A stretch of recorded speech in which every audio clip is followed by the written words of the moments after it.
Hello friends and welcome to the M2M classes. Drishti UPPCS और RO का practice set number आज 6 देखेंगे।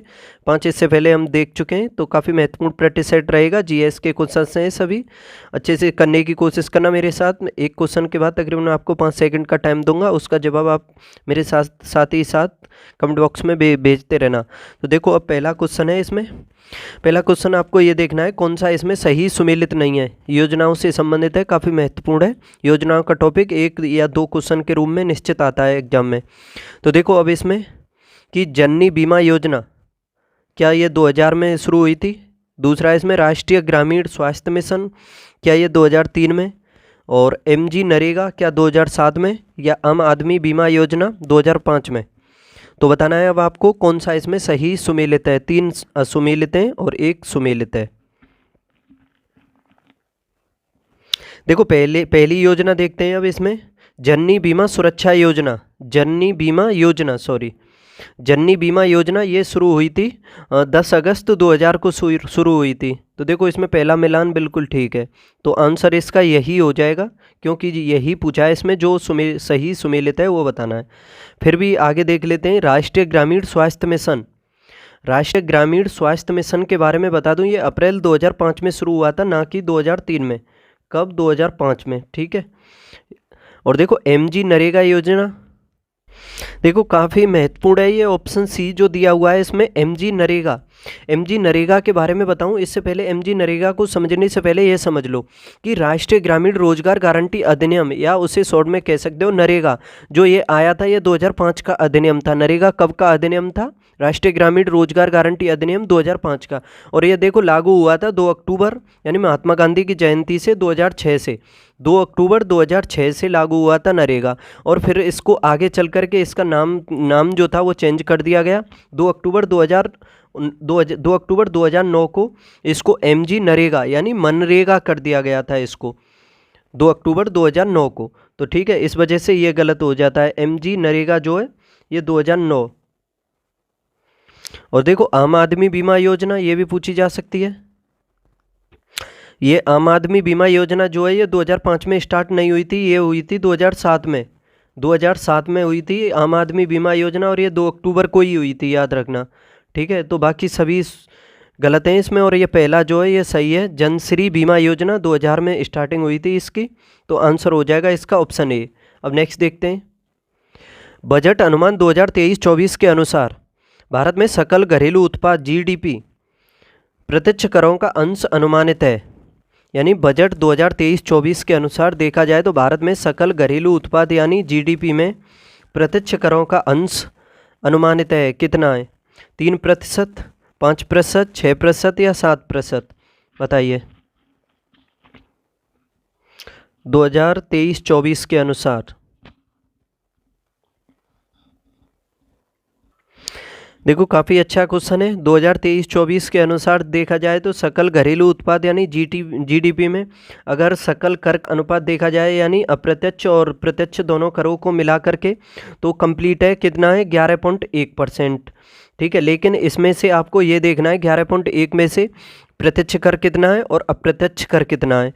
तो देखो इसमें पूछा है प्रत्यक्ष कर के बारे में, तो प्रत्यक्ष कर बता दूं ये है 6% प्रस्तावित। कितना है? 6% यानी अनुमानित है। और बचा फिर 6% घटा दोगे आप 11.1 में से, तो 5.1% बचा अप्रत्यक्ष कर, ठीक है। अप्रत्यक्ष कर तो है ये आपका 5.1 और प्रत्यक्ष कर है 6%, ठीक है। आंसर हो जाएगा ऑप्शन सी। नेक्स्ट देखते हैं। निम्नलिखित में से कौन एक सुमेलित नहीं है? देखो आर्टिकल 23 में क्या मानव के दुर्व्यवहार एवं बलात्श्रम का प्रतिबंध है?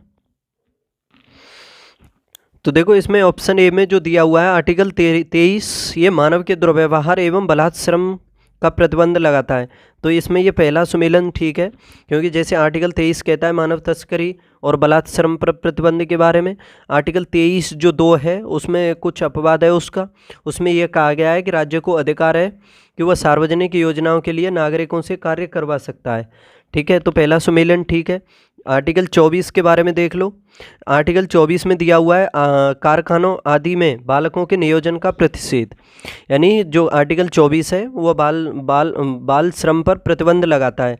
जैसे कि 14 वर्ष से कम उम्र का कोई भी बच्चा हो, वो सार्वजनिक जगह जो होती हैं जैसे खदान, कारखाने वगैरह जो होते हैं उस जगह पर कार्य नहीं कर सकता है, यानी उस पर प्रतिबंध लगाता है। और फिर राज्य का ये भी कर्तव्य होता है कि मौलिक अधिकारों के विरुद्ध दंड देने के कानून बना सकता है। ठीक है। और देखो आर्टिकल 26 के बारे में जान लो कि आर्टिकल 26 क्या कहता है। धार्मिक कार्यों के प्रबंध की स्वतंत्रता। आर्टिकल 26 में धार्मिक कार्यों के प्रबंध की स्वतंत्रता, यानी किसी भी धार्मिक सम्मेलन, कार्यक्रम या जुलूस का अधिकार है। धार्मिक व्यक्ति को किसी भी धार्मिक सम्मेलन, कार्यक्रम या फिर जुलूस का अधिकार देता है आर्टिकल 26। लेकिन ये आर्टिकल जो 29 दिया हुआ है इसके बारे में देखो, क्या ये शिक्षण संस्थानों की स्थापना और प्रशासन करने का अल्पसंख्यकों का अधिकार है? तो देखो ये गलत है। इसमें जो ऑप्शन डी दिया हुआ है ये 29 में नहीं है, ये आर्टिकल 30 में दिया हुआ है। 29 में क्या कहा है फिर? तो देखो आर्टिकल जो 29 है वो अल्पसंख्यकों के अधिकारों का संरक्षण है। आर्टिकल 29 में अल्पसंख्यकों के अधिकारों का संरक्षण देता है आर्टिकल 29। लेकिन जो आर्टिकल 30 है उसमें शैक्षणिक संस्थानों की स्थापना और अल्पसंख्यकों के अधिकारों का प्रावधान है। किसमें? आर्टिकल 30 में। तो यही जवाब हो जाएगा इसका। ऑप्शन डी जो है ये गलत दिया हुआ है। अब देखते हैं क्वेश्चन नंबर 4। आर्थिक एवं सामाजिक नियोजन का उल्लेख संविधान की किस अनुसूची में दिया हुआ है? आर्थिक एवं सामाजिक नियोजन का उल्लेख संविधान की किस अनुसूची में है? बताइए क्या होगा इसका सही जवाब। आर्थिक एवं सामाजिक नियोजन का उल्लेख संविधान की किस अनुसूची में है? राज्य सूची, समवर्ती सूची, संघ सूची या किसी भी सूची में नहीं है? बताओ। तो देखो आर्थिक एवं सामाजिक नियोजन का जो उल्लेख है ये समवर्ती सूची में दिया हुआ है। जैसे सभी को पता होगा संविधान में 12 अनुसूचियां हैं, उसमें से अनुसूची है 7वीं, उसमें शक्तियों यानी विषयों का अलग अलग विभाजन है। जैसे संघ सूची है, राज्य सूची है और समवर्ती सूची है। ठीक है। तो समवर्ती सूची में दिया हुआ है ये आर्थिक एवं सामाजिक योजना से संबंधित जो प्रावधान है, यानी नियोजन से संबंधित जो प्रावधान है वो समवर्ती सूची में है। इसके अलावा देखो 42वां संविधान संशोधन और हुआ था एक 1976 में। उसी के द्वारा राज्य सूची से 5 विषय निकाले गए थे, जैसे फॉरेस्ट एजुकेशन, तोल और माप, वन्य जीव संरक्षण या फिर एक और था जनसंख्या नियंत्रण एवं परिवार नियोजन। ये सभी समवर्ती सूची में डाले गए थे। देखो संक्षेप में बता देता हूँ सूचियों के बारे में, याद कर लेना, अच्छे से समझ लेना। जो पहली अनुसूची है उसमें उल्लेख है राज्यों और केंद्र शासित क्षेत्रों के नाम और उनके अधिकार क्षेत्र के बारे में। दूसरी अनुसूची में जो पदाधिकारी हैं उनके वेतन, भत्ते और पेंशन के बारे में दिया हुआ है। जैसे लोकसभा अध्यक्ष, ये सभी उपाध्यक्ष, सभापति, उपसभापति वगैरह जो होते हैं, ठीक है, इन सभी के बारे में दिया हुआ है। और देखो आर्टिकल अनुसूची 3 में दिया हुआ है जो पदाधिकारी होते हैं उनको शपथ के बारे में दिया हुआ है, शपथ से संबंधित है 3 अनुसूची। और चौथी अनुसूची में राज्यसभा में सीटों के आवंटन के बारे में कहा है, और ये जो आवंटन होगा ये जनसंख्या के आधार पर किया जाता है। और देखो 5वीं अनुसूची में उल्लेख दिया हुआ है एसटी और एसटी जो होती हैं अनुसूचित जाति और अनुसूचित जनजाति, यानी एससी और एसटी, ठीक है, उनके नियंत्रण और प्रशासन के विषय में है। और 6वीं जो अनुसूची है उसमें जो विशेष प्रशासनिक क्षेत्रों के प्रशासन के लिए उसमें उल्लेख किया हुआ है, यानी विशेष प्रशासनिक क्षेत्रों के प्रशासन के लिए विशेष प्रावधान किया हुआ है 6वीं में। जैसे वो 4 राज्य हैं ना उत्तर पूर्वी, जैसे असम, मेघालय, त्रिपुरा, मिजोरम, उनके बारे में। 7वीं अनुसूची बताई दी मैंने अभी, सूचियों का अलग अलग है वो शक्तियों का विभाजन, जैसे संघ सूची, राज्य सूची और समवर्ती सूची में। ठीक है। और 8वीं अनुसूची में भाषाओं के बारे में दिया हुआ है। जैसे वर्तमान में तो 22 भाषाएं हैं, लेकिन मूल संविधान जो था उसमें कुल 14 भाषाएं थीं। कैसे जोड़ी गई? एक संविधान संशोधन हुआ था 21वां 1967 में, उसके तहत सिंधी भाषा को जोड़ा गया था।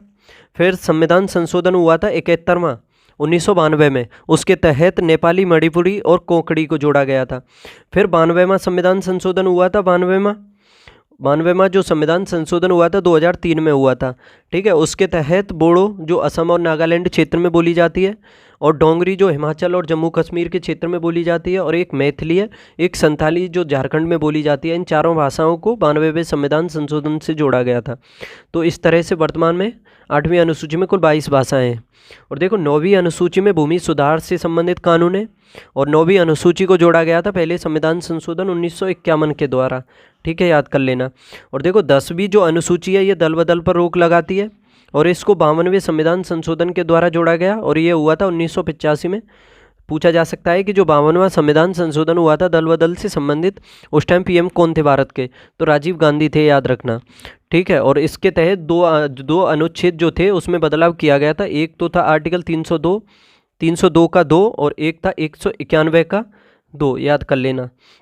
और देखो 11वीं अनुसूची को भी जोड़ा गया था, इसको जोड़ा गया था 73वें संविधान संशोधन के द्वारा 1992-93 में हुआ था, और इसमें पंचायतों को संवैधानिक दर्जा दिया गया था। और इसमें कुल जो 11वीं अनुसूची है 29 विषय हैं, पूछी जा सकती है अभी। और देखो 12वीं अनुसूची ये जोड़ी गई थी 74वें संविधान संशोधन के द्वारा, और ये भी हुआ था 1992 उसमें 92-93 में ही, ठीक है। इसमें भाग जो संविधान का था 9A, और 11वीं अनुसूची से भाग 9 को जोड़ा गया था, ठीक है। और इसमें 12वीं अनुसूची में नगर पालिकाओं से संबंधित प्रावधान है, और कुल इसमें 18 विषय हैं। कितने? 18, ठीक है। तो अच्छा क्वेश्चन हो गया, ये सब कुछ समझ गए होंगे। क्वेश्चन नंबर 5 देखते हैं। अब इसमें सूची फर्स्ट का सेकंड से मिलान करना है। देखो एक साइड में जनजातियों के बारे में लिखा हुआ है, और एक साइड में ये देखना है कि राज्य जो जनजाति से संबंधित है वो कौन सा है। देखो टोडा जनजाति फेमस है, काफ़ी पूछी जाती है, तो किस राज्य में पाई जाती है? टोडा जनजाति पाई जाती है तमिलनाडु में, तो एक का तो हो जाएगा 3।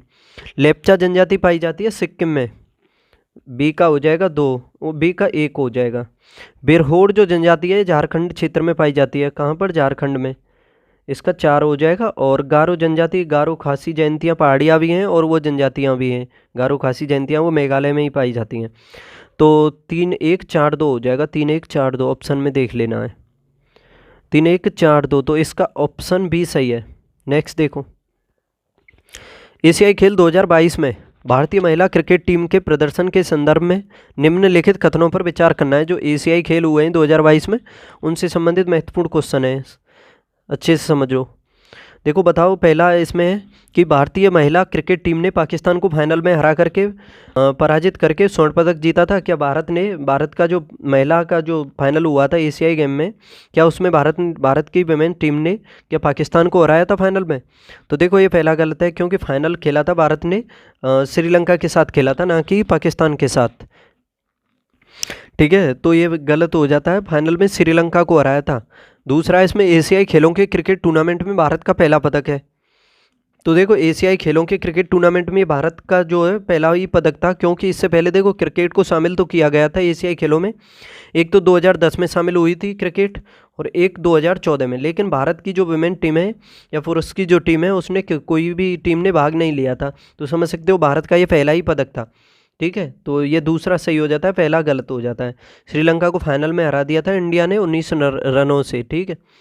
तो देखो ये दूसरा सही हो जाएगा, पहला गलत है, ऑप्शन बी सही जवाब होगा इसका। और देखो पुरुषों की टीम ने भी इसमें एशियाई खेलों में स्वर्ण पदक ही जीता था, पुरुषों ने भी हराया था अफगानिस्तान को पुरुषों ने हराया था, और महिलाओं ने श्रीलंका को हराया था, याद रखना, ठीक है। और दोनों ने स्वर्ण पदक जीता था। और ये जो 2022 के जो एशियाई खेल हुए थे 19वें नंबर के हुए थे, और ये पूछा जा सकता है कहाँ पर हुए थे। तो चीन के हांगझोउ एक शहर है उसमें हुए थे, ये सितंबर अक्टूबर के महीने में हुए थे 2023 में, ठीक है। नेक्स्ट देखते हैं अब क्वेश्चन नंबर 7 है, निम्नलिखित कथनों पर विचार करें एवं नीचे दिए गए कूट से सही उत्तर का चयन करें। मुद्रा का अवमूल्यन आयात को बढ़ावा दे सकता है क्या? देखो मुद्रा का जो अवमूल्यन होता है वो आयात को बढ़ावा नहीं देता है, वो देता है निर्यात को बढ़ावा। क्यों देता है? क्योंकि ये समझो कि जब अवमूल्यन होता है तो जिस देश में मुद्रा का अवमूल्यन होता है तो उस देश की मुद्रा जो है अन्य देशों की मुद्रा के मुकाबले उसकी जो मूल्य होता है वो गिर जाता है। इस वजह से निर्यात जो है उस देश का बढ़ जाता है और आयात घट जाता है, क्योंकि विदेशियों को उसके मुकाबले जो मूल्य देना होता है वो कमी हो जाती है उसमें। तो इस वजह से वो अपने यहाँ आयात ज़्यादा करते हैं, और जिस देश का अवमूल्यन होता है तो उसका निर्यात बढ़ जाता है, ठीक है। तो समझ सकते हो ऑप्शन ए इसका उल्टा दिया हुआ है। सेकंड देखो, अवमूल्यन से अंतर्राष्ट्रीय बाजार में घरेलू उत्पादों का मूल्य गिर जाता है। तो देखो ये भी ठीक है। देखो इसमें कारण सही है, कथन गलत है, क्योंकि अवमूल्यन से अंतर्राष्ट्रीय बाजार में घरेलू उत्पादों का मूल्य गिर जाता है, इसी वजह से निर्यात बढ़ जाता है और आयात कम हो जाता है। ठीक है, समझ सकते हो। अधिमूल्यन होगा यानी मूल्य को अगर बढ़ा दोगे मुद्रा का, तो उससे आपका निर्यात घटेगा, आयात बढ़ेगा। ठीक है, अगर आप अवमूल्यन करोगे तो उससे आपका निर्यात बढ़ेगा और आयात घटेगा। तो ऑप्शन इसमें कौन सा सही होगा? कारण सही है ओनली और आर गलत है। तो इसका सही जवाब होगा ऑप्शन डी। मौद्रिक नीति का निर्माण भारत में कौन करता है? मौद्रिक नीति किसके द्वारा बनाई जाती है? सेबी, मौद्रिक नीति समिति, वित्त मंत्रालय या नीति आयोग? बताइए, मौद्रिक नीति का निर्माण भारत में कौन करता है? तो देखो इसका सही जवाब क्या होगा? ऑप्शन बी, मौद्रिक नीति समिति के द्वारा मौद्रिक नीति का निर्धारण किया जाता है। किसका? एमपीसी के द्वारा। देखो काफ़ी अच्छा क्वेश्चन है। मौद्रिक नीति बनाने का निर्माण तो मौद्रिक नीति करती है, लेकिन मौद्रिक नीति समिति करती है, लेकिन मौद्रिक नीति समिति का यानी क्रियान्वयन या फिर इसको बनाने का कार्य कौन करता है? तो आरबीआई के द्वारा इसका मौद्रिक नीति समिति का क्रियान्वयन किया जाता है, याद रखना। और देखो 2016 से मौद्रिक नीति का निर्धारण जो है मौद्रिक नीति समिति के द्वारा किया जा रहा है, सभी को बता दूं। और जो ये मौद्रिक नीति जो बनाई जाती है, इसका उद्देश्य भी पूछा जा सकता है अर्थव्यवस्था में कि मौद्रिक नीति का उद्देश्य क्या होता है। तो याद रखना, मौद्रिक नीति का जो उद्देश्य होता है, यह विनिमय स्थिरता, कीमत स्थिरता और आर्थिक स्थिरता बनाए रखना होता है। मौद्रिक नीति का उद्देश्य अर्थव्यवस्था में विनिमय स्थिरता, कीमत स्थिरता और आर्थिक स्थिरता बनाए रखना इसका महत्वपूर्ण उद्देश्य होता है, याद रखना। मौद्रिक नीति का निर्माण मौद्रिक नीति समिति के द्वारा किया जाता है। काफ़ी अच्छा क्वेश्चन है। नेक्स्ट देखते हैं, निम्नलिखित में से किन की नियुक्ति भारत के राष्ट्रपति द्वारा की जाती है? भारत के राष्ट्रपति के द्वारा किसकी नियुक्ति की जाती है इन चारों में से? वित्त आयोग के अध्यक्ष की, नीति आयोग के उपाध्यक्ष की, संघ राज्य क्षेत्र का मुख्यमंत्री? तो तीनों में से बताओ किसकी नियुक्ति की जाती है राष्ट्रपति के द्वारा? देखो आर्टिकल 280 में वित्त आयोग के बारे में दिया हुआ है, ठीक है, सभी को पता होगा केंद्र में। और जो आर्टिकल 280 का एक है, इसमें प्रावधान दिया हुआ है कि वित्त आयोग के अध्यक्ष की नियुक्ति की जाएगी राष्ट्रपति के द्वारा। तो देखो इसमें पहला तो ये सही है, काफ़ी अच्छा क्वेश्चन है। वित्त आयोग जो केंद्र में होता है आर्टिकल 280 के तहत होता है, और 280 के एक के तहत ही वित्त आयोग के जो अध्यक्ष हैं उसकी नियुक्ति की जाती है राष्ट्रपति के द्वारा। देखो फिर राज्यों में भी तो होता है वित्त आयोग। राज्यों में जो वित्त आयोग होता है वो आर्टिकल 243 आई इसके तहत होता है। राज्यों में जो वित्त आयोग होता है 243 आई में इसमें प्रावधान है, और इसमें जो इसकी नियुक्ति की जाती है ये राज्यपाल के द्वारा की जाती है, याद रखना। और देखो राज्यों में इसका जो कार्य है राज्य की संचित निधि से पंचायतों को धन का बंटवारा करना होता है, ठीक है, तो महत्वपूर्ण हो गया। और देखो नीति आयोग के उपाध्यक्ष के बारे में भी समझ लो। नीति आयोग का जो उपाध्यक्ष होता है, इसकी नीति आयोग के उपाध्यक्ष की नियुक्ति की जाती है प्रधानमंत्री के द्वारा। किसके द्वारा? प्रधानमंत्री के द्वारा की जाती है इसकी, ना कि राष्ट्रपति के। तो ये गलत हो जाएगा। अब देखो ऑप्शन सी है, संघ राज्य क्षेत्रों के बारे में। संघ राज्य क्षेत्र यानी केंद्र शासित प्रदेशों के बारे में, इसके मुख्यमंत्री से संबंधित नियुक्ति के बारे में बता दूं। पहले ये समझो कि जो संघ राज्य क्षेत्र और यानी केंद्र शासित प्रदेशों का जो संविधान में प्रावधान है वो संविधान के भाग 8 में है। किस में? भाग 8 में। आर्टिकल 239 से लेकर के 241 तक दिया हुआ है। देखो आर्टिकल 39(1) वो संघ राज्य क्षेत्र जो है उसके प्रशासन से संबंधित राष्ट्रपति के द्वारा चलाया जाता है। उसमें दिया हुआ है कि जो संघ राज्य क्षेत्रों का प्रशासन है वो राष्ट्रपति के द्वारा चलाया जाता है, और इसके लिए राष्ट्रपति द्वारा एक प्रशासक की नियुक्ति की जाती है, पढ़ा होगा आपने। और आर्टिकल 39 का 2 भी है, तो उसमें राष्ट्रपति किसी निकटतम राज्य के राज्यपाल को भी प्रशासक नियुक्त कर सकता है, ये प्रावधान दिया हुआ है, ठीक है। और देखो दिल्ली से संबंधित एक संविधान संशोधन हुआ था, वो भी पूछा जा सकता है। आपको बता देता हूँ मैं, 69वां संविधान संशोधन अधिनियम आया था, और उससे आर्टिकल 239A और 239B को जोड़ा गया था, दिल्ली से संबंधित है, ठीक है। जो 239A दिल्ली से संबंधित जो संविधान संशोधन करके प्रावधान जोड़ा गया था, उसमें यह प्रावधान किया गया था कि दिल्ली के राष्ट्रीय राजधानी क्षेत्र का उसको दर्जा दिया गया, दिल्ली के प्रशासक को लेफ्टिनेंट गवर्नर बनाया गया था, और विधानसभा का गठन किया गया था। जैसे कि 70 सदस्यीय विधानसभा है दिल्ली में, और देखो दिल्ली में जो मंत्री परिषद रह सकती है वो 10% रह सकती है विधानसभा की। वैसे राज्यों में देखा जाए तो 15% तक है। और केंद्र में भी 15% है, लेकिन दिल्ली में ये प्रावधान है कि दिल्ली में जो मंत्रिपरिषद रहेगी वो ओनली 10% रहेगी विधानसभा की। ठीक है। और देखो आर्टिकल 240 है, उसमें विकास एवं सुधार के लिए राष्ट्रपति द्वारा संघ शासित क्षेत्रों के लिए विधि का निर्माण किया जा सकता है, ये प्रावधान दिया गया था। और 239 भी काफ़ी महत्वपूर्ण हो जाता है, तो बता रहा हूँ तो ये भी समझ लो। 239 में दिल्ली के उपराज्यपाल को अध्यादेश जारी करने की शक्ति है। जैसे देखो केंद्र में तो राष्ट्रपति अध्यादेश जारी करता है आर्टिकल 123 के तहत, ठीक है, 123 के तहत, और राज्यों में करता है राज्यपाल 213 के तहत। और केंद्र शासित प्रदेशों में आर्टिकल 239 के तहत उपराज्यपाल को अध्यादेश जारी करने की शक्ति है। दिल्ली में आर्टिकल 239 के तहत, ठीक है, 239 के तहत है उपराज्यपाल को दिल्ली में अध्यादेश जारी करने की शक्ति। और उच्च न्यायालय हो सकता है केंद्र शासित प्रदेशों के लिए, तो ये प्रावधान है 241 में। तो अब ये समझ लो कि संघ राज्य क्षेत्र का जो मुख्यमंत्री है ये भी राष्ट्रपति के द्वारा ही नियुक्त किया जाता है। और देखो संघ राज्य क्षेत्रों में भी मुख्यमंत्री कहाँ बनेंगे, जहाँ पर विधानसभा होगी, ठीक है, जहाँ पर विधानसभा होगी जिस केंद्र शासित प्रदेश में, वहीं तो बनेंगे मुख्यमंत्री, ठीक है। और देखो विधानसभा केंद्र शासित प्रदेशों में दिल्ली और पुडुचेरी में है, तो इन दोनों केंद्र शासित प्रदेशों के मुख्यमंत्री की नियुक्ति की जाती है राष्ट्रपति के द्वारा, और अन्य मंत्रियों की भी नियुक्ति की जाती है राष्ट्रपति के द्वारा, लेकिन उसमें सलाह होती है मुख्यमंत्री की, ठीक है। और ये जो मंत्रिपरिषद जो बनती है, ये जो मंत्री होते हैं राष्ट्रपति के प्रसाद पर्यंत पद धारण करते हैं। जैसे राज्यपाल होता है, राज्यपाल की भी नियुक्ति राष्ट्रपति के द्वारा की जाती है, राज्यपाल भी राष्ट्रपति के प्रसाद पर्यंत पद धारण करता है। तो अच्छा क्वेश्चन है, 1 और 3 सही हो जाएगा इसका जवाब, ऑप्शन सी 1 और 3। निम्नलिखित में से किसे वर्ष 2023 के नॉर्मन बोरलॉग फील्ड अवार्ड से सम्मानित किया गया है? निम्नलिखित में से किसे 2023 के नॉर्मन बोरलॉग फील्ड अवार्ड से सम्मानित किया गया है, बताइए। मीरा दास, रीता किमानी, जयश्री देशपांडे और स्वाति नायक। तो देखो इसका सही जवाब होगा ऑप्शन डी, स्वाति नायक को 2023 के लिए नॉर्मन बोरलॉग फील्ड अवार्ड से सम्मानित किया गया है। स्वाति नायक को, काफ़ी अच्छा क्वेश्चन है ये, और ये भारतीय कृषि वैज्ञानिक हैं स्वाति नायक जो हैं, इन्हें नॉर्मन बोरलॉग फील्ड अवार्ड 2023 से सम्मानित किया जा चुका है, समझ लेना, अच्छा क्वेश्चन हो गया।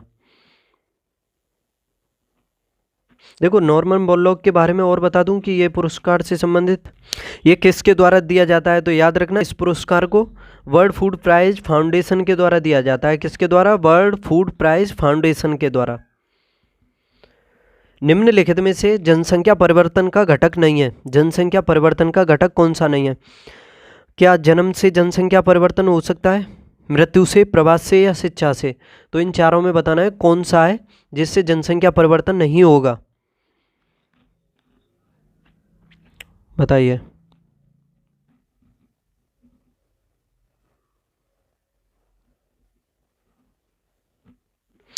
देखो जनसंख्या परिवर्तन को आप ऐसे समझ सकते हो कि किसी क्षेत्र में एक निश्चित समय में यानी निश्चित अवधि में जो लोग वहाँ पर रहते हैं उनकी संख्या में जो परिवर्तन हो जाता है उसी को जनसंख्या परिवर्तन कहते हैं। तो ये देखो ये धनात्मक भी हो सकता है यानी ऋणात्मक भी हो सकता है, जनसंख्या बढ़ भी सकती है और घट भी सकती है। और ये जो जनसंख्या परिवर्तन होता है किसी क्षेत्र की आर्थिक प्रगति, सामाजिक उत्थान, ऐतिहासिक और सांस्कृतिक पृष्ठभूमियों का महत्वपूर्ण सूचक होता है, याद रखना। और इसके घटक भी बता देता हूँ, इसके 3 घटक होते हैं। जैसे एक होता है जन्म, तो पहला तो सही है, दूसरा होता है मृत्यु और तीसरा होता है प्रवास। इन तीनों की वजह से ही जनसंख्या परिवर्तन होता है। लेकिन ये जो ऑप्शन डी दिया हुआ है शिक्षा, इसका इससे कोई संबंध नहीं होता है, ये इसका घटक नहीं होता है। जनसंख्या परिवर्तन शिक्षा की वजह से नहीं होता है, तो आंसर हो जाएगा ऑप्शन डी, ओनली जन्म, मृत्यु और प्रवास की वजह से जनसंख्या परिवर्तन होता है। स्वच्छ वायु सर्वेक्षण रिपोर्ट 2023 के संदर्भ में निम्नलिखित कथनों पर विचार कीजिए, बताइए दोस्तों आंसर। दोस्तों क्लास क्वेश्चन आपको अच्छे लगते हो, समझ में कुछ आ रहा हो, एग्जाम से संबंधित आपको लग रहा हो कि यूजफुल होगी क्लास, तो चैनल को सब्सक्राइब करो, शेयर करो और लाइक शेयर भी करो, दोस्तों के बीच भी करो। और अगर इसकी आपको PDF वगैरह भी चाहिए तो वो भी मिलेगी, वो टेलीग्राम चैनल है M2M क्लासेज नाम से, उसे ज्वाइन करो और उस पर देख सकते हो PDF। अगर आपका टाइम कम हो, आपके पास टाइम की बचत करने के लिए, जैसे लगे कि PDF से जल्दी पढ़ाई होती है, तो उस हिसाब से। बताइए, स्वच्छ वायु सर्वेक्षण 2023 के संदर्भ में निम्नलिखित कथनों पर विचार कीजिए। पहला है इसमें मिलियन प्लस श्रेणी में इंदौर को पूरे देश में पहला स्थान प्राप्त हुआ है। दूसरा है इसमें मिलियन प्लस श्रेणी में आगरा उत्तर प्रदेश में प्रथम स्थान पर है। देखो काफ़ी अच्छा क्वेश्चन है। मिलियन प्लस शहर किसे कह सकते हो आप? मिलियन का मतलब समझ रहे होंगे 10 लाख, यानी 10 लाख से अधिक जनसंख्या वाले शहरों में देखा जाए तो इंदौर पहले स्थान पर है। देखो इसके बारे में बता दूं, स्वच्छ वायु सर्वेक्षण 2023 के बारे में। ये 2023 में जो दिए गए हैं, ये भोपाल में आयोजित हुआ है ये कार्यक्रम स्वच्छ वायु सर्वेक्षण का, और इनकी घोषणा की गई है केंद्रीय पर्यावरण वन एवं जलवायु परिवर्तन मंत्री हैं भूपेंद्र यादव, इनके द्वारा इसकी घोषणा की गई है। और इसमें पहली श्रेणी है आपकी 10 लाख से अधिक आबादी वाली। तो देखो मिलियन प्लस श्रेणी में इंदौर को पहला स्थान प्राप्त हुआ है, दूसरा स्थान मिला है आगरा को। किसको? पहला तो मिला है इसमें इंदौर को, तो दूसरा स्थान मिला है आगरा को। तो देखो ये दोनों ही सही हो जाएंगे, क्योंकि उत्तर प्रदेश में तो आगरा पहले स्थान पर ही है और भारत में देखा जाए तो दूसरे स्थान पर है। तो ये दोनों ही सही हैं, और इसका सही जवाब होगा ऑप्शन सी, 1 और 2 दोनों। देखो इसके अलावा इससे स्वच्छ वायु सर्वेक्षण से संबंधित 3 पॉइंट और समझ लो कि देखो इसमें 3 श्रेणियां विभाजित की गई हैं। पहली श्रेणी मैंने बता दी, मिलियन प्लस श्रेणी। दूसरी श्रेणी है इसमें 3 से 10 लाख तक की आबादी के लिए, 3 से 10 लाख तक की आबादी वाले शहरों के बारे में ये श्रेणी जारी की गई है। इसमें अमरावती है महाराष्ट्र का, वो पहले स्थान पर है, और फिर दूसरे स्थान पर इसमें मुरादाबाद है। देखो 10 लाख प्लस में तो आगरा है दूसरे स्थान पर, और 3 से 10 लाख श्रेणी में मुरादाबाद है दूसरे स्थान पर। और फिर तीसरी श्रेणी है उसमें 3 लाख से कम आबादी वाली, 3 से कम आबादी वाले शहरों के बारे में, ठीक है। तो इस श्रेणी में पहला स्थान मिला है परवाणु जो हिमाचल प्रदेश का है, और काला अम्ब ये है आपका हिमाचल प्रदेश का। तो ये काफ़ी अच्छा क्वेश्चन हो गया है, तो ऑप्शन सी सही जवाब हो जाएगा इसका। क्वेश्चन नंबर 13 देखते हैं अब। इसमें देखना है कौन सा सही सुमेलित है। राष्ट्रीय विषाणु विज्ञान संस्थान, राष्ट्रीय विषाणु विज्ञान संस्थान कहाँ है? क्या ये महाराष्ट्र में यानी पुणे में है? तो देखो इसमें राष्ट्रीय विषाणु विज्ञान संस्थान ये पुणे में नहीं, इसमें सॉरी नागपुर में नहीं है, ये पुणे में है। आंसर मेरी जुबान से निकल जाता है जल्दबाजी में। राष्ट्रीय विषाणु विज्ञान संस्थान कहाँ है? पुणे में। National centre for biological sciences, तो देखो ये बेंगलुरु में है, कर्नाटक में। ये सुमेलन सही है इसका। तीसरा है इसमें राष्ट्रीय बौद्धिक दिव्यांगजन सशक्तिकरण संस्थान, ये चंडीगढ़ में नहीं है, तो ये कहाँ पर है? तेलंगाना में है, और तेलंगाना का सिकंदराबाद शहर है उसमें है। और इसमें डी दिया हुआ है इंस्टीट्यूट ऑफ लाइफ साइंसेज, ये भुवनेश्वर में है, ना कि दिल्ली में। कहाँ है? भुवनेश्वर, ठीक है, याद रखना। तो इसका सही जवाब होगा option B, national centre for biological sciences, ये बेंगलुरु में है। क्वेश्चन नंबर 14, यदि आँख का लेंस अपारदर्शी हो जाए तो आँख का रोग कहा जाता है। यदि आँख का लेंस अपारदर्शी हो जाता है तब उस रोग को क्या कहा जाता है? मोतियाबिंद, ग्लूकोमा, निकट दृष्टि दोष या दूर दृष्टि दोष? बताइए। आँख में जो लेंस होता है जब वो अपारदर्शी हो जाता है, देखो पारदर्शी यानी आर पार देख सकते हो, अपारदर्शी जब पार नहीं देख सकते हो, तो जब वो अपारदर्शी हो जाए तो उस रोग को क्या कहा जाता है? इसको कहा जाता है मोतियाबिंद। ऑप्शन ए सही हो जाएगा, यानी मोतियाबिंद जब रोग हो जाता है उसमें लेंस आँख का जो होता है अपारदर्शी हो जाता है। देखो निकट दृष्टि दोष के बारे में बता दूं, निकट से समझ पा रहे होंगे, निकट दृष्टि दोष यानी निकट और दूर जौन सा दोष हो तो समझ लेना उसी की वस्तु दिखेगी आपको स्पष्ट। यानी निकट दृष्टि दोष में दूर की वस्तु धुंधली दिखाई देती है लेकिन निकट की साफ दिखाई देती है, तो ये हो जाता है निकट। और इसके निवारण के लिए प्रयोग किया जाता है अवतल दर्पण का। और आपका एक होता है दूर दृष्टि दोष, इसमें आपको दूर की तो स्पष्ट दिखाई देती है लेकिन निकट की दिखाई नहीं देती है। जौन सा रोग हो उसी की दिखाई देगी आपको। अगर निकट दृष्टि दोष है तो निकट की दिखाई देगी, दूर है तो दूर की दिखाई देगी, इतना समझ लेना आप, ठीक है। और इसमें प्रयोग किया जाता है उत्तल लेंस का। ये काफ़ी अच्छा क्वेश्चन हो गया आपके लिए। और देखो ग्लूकोमा रोग भी होता है जो ऑप्शन बी में दिया हुआ है। ग्लूकोमा रोग के बारे में बता दूं आपको। ग्लूकोमा रोग नेत्र की जो दृक तंत्रिका होती है यानी ऑप्टिक नर्व जो होती है उसको क्षति पहुंचने से होता है, ठीक है। जो दृक तंत्रिका होती है उसे समझ सकते हो, उसमें क्षति जब पहुंच जाती है तो तब होता है ये ग्लूकोमा जो रोग होता है। तो याद रखना, आँख का जो लेंस होता है अगर अपारदर्शी हो जाए तो मोतियाबिंद हो जाता है। निम्नलिखित में से कौन सा या से आर्थिक समृद्धि को प्रभावित करने वाले महत्वपूर्ण कारण है? आर्थिक समृद्धि को प्रभावित करने वाले महत्वपूर्ण कारण कौन कौन से हैं इन चारों में से? प्राकृतिक संसाधन, पूंजी निर्माण, उद्यमशीलता या तकनीकी उन्नति? तो देखो, ऐसे क्वेश्चन जब एग्जाम में आते हैं तो 90% क्वेश्चन को सही करने की संभावना हो जाती है, क्योंकि ऐसे जो क्वेश्चन में देखा जाए तो जो ऑप्शन होते हैं सभी सूटेबल से लगते हैं। देखो, आर्थिक समृद्धि को प्रभावित करने वाले कारणों में हम प्राकृतिक संसाधनों को भी शामिल करते हैं, पूंजी निर्माण को भी, उद्यमशीलता को भी और तकनीकी उन्नति को भी। तो समझ सकते हो ये जो चारों दिए हुए हैं आपके आर्थिक समृद्धि कारकों को प्रभावित करने वाले हैं, ये सभी जो कारक हैं आर्थिक समृद्धि को प्रभावित करने वाले हैं।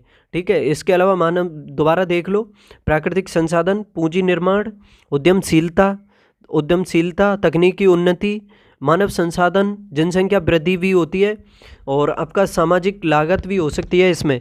ठीक है, और ये जो कारक होते हैं इसके अलावा भी कारक होते हैं, जैसे कि एक राजनीतिक कारक भी होते हैं, सामाजिक सांस्कृतिक कारक, शिक्षा, भौतिक सुधार, ये सभी इसमें हो सकते हैं आर्थिक समृद्धि को प्रभावित करने वाले कारकों में।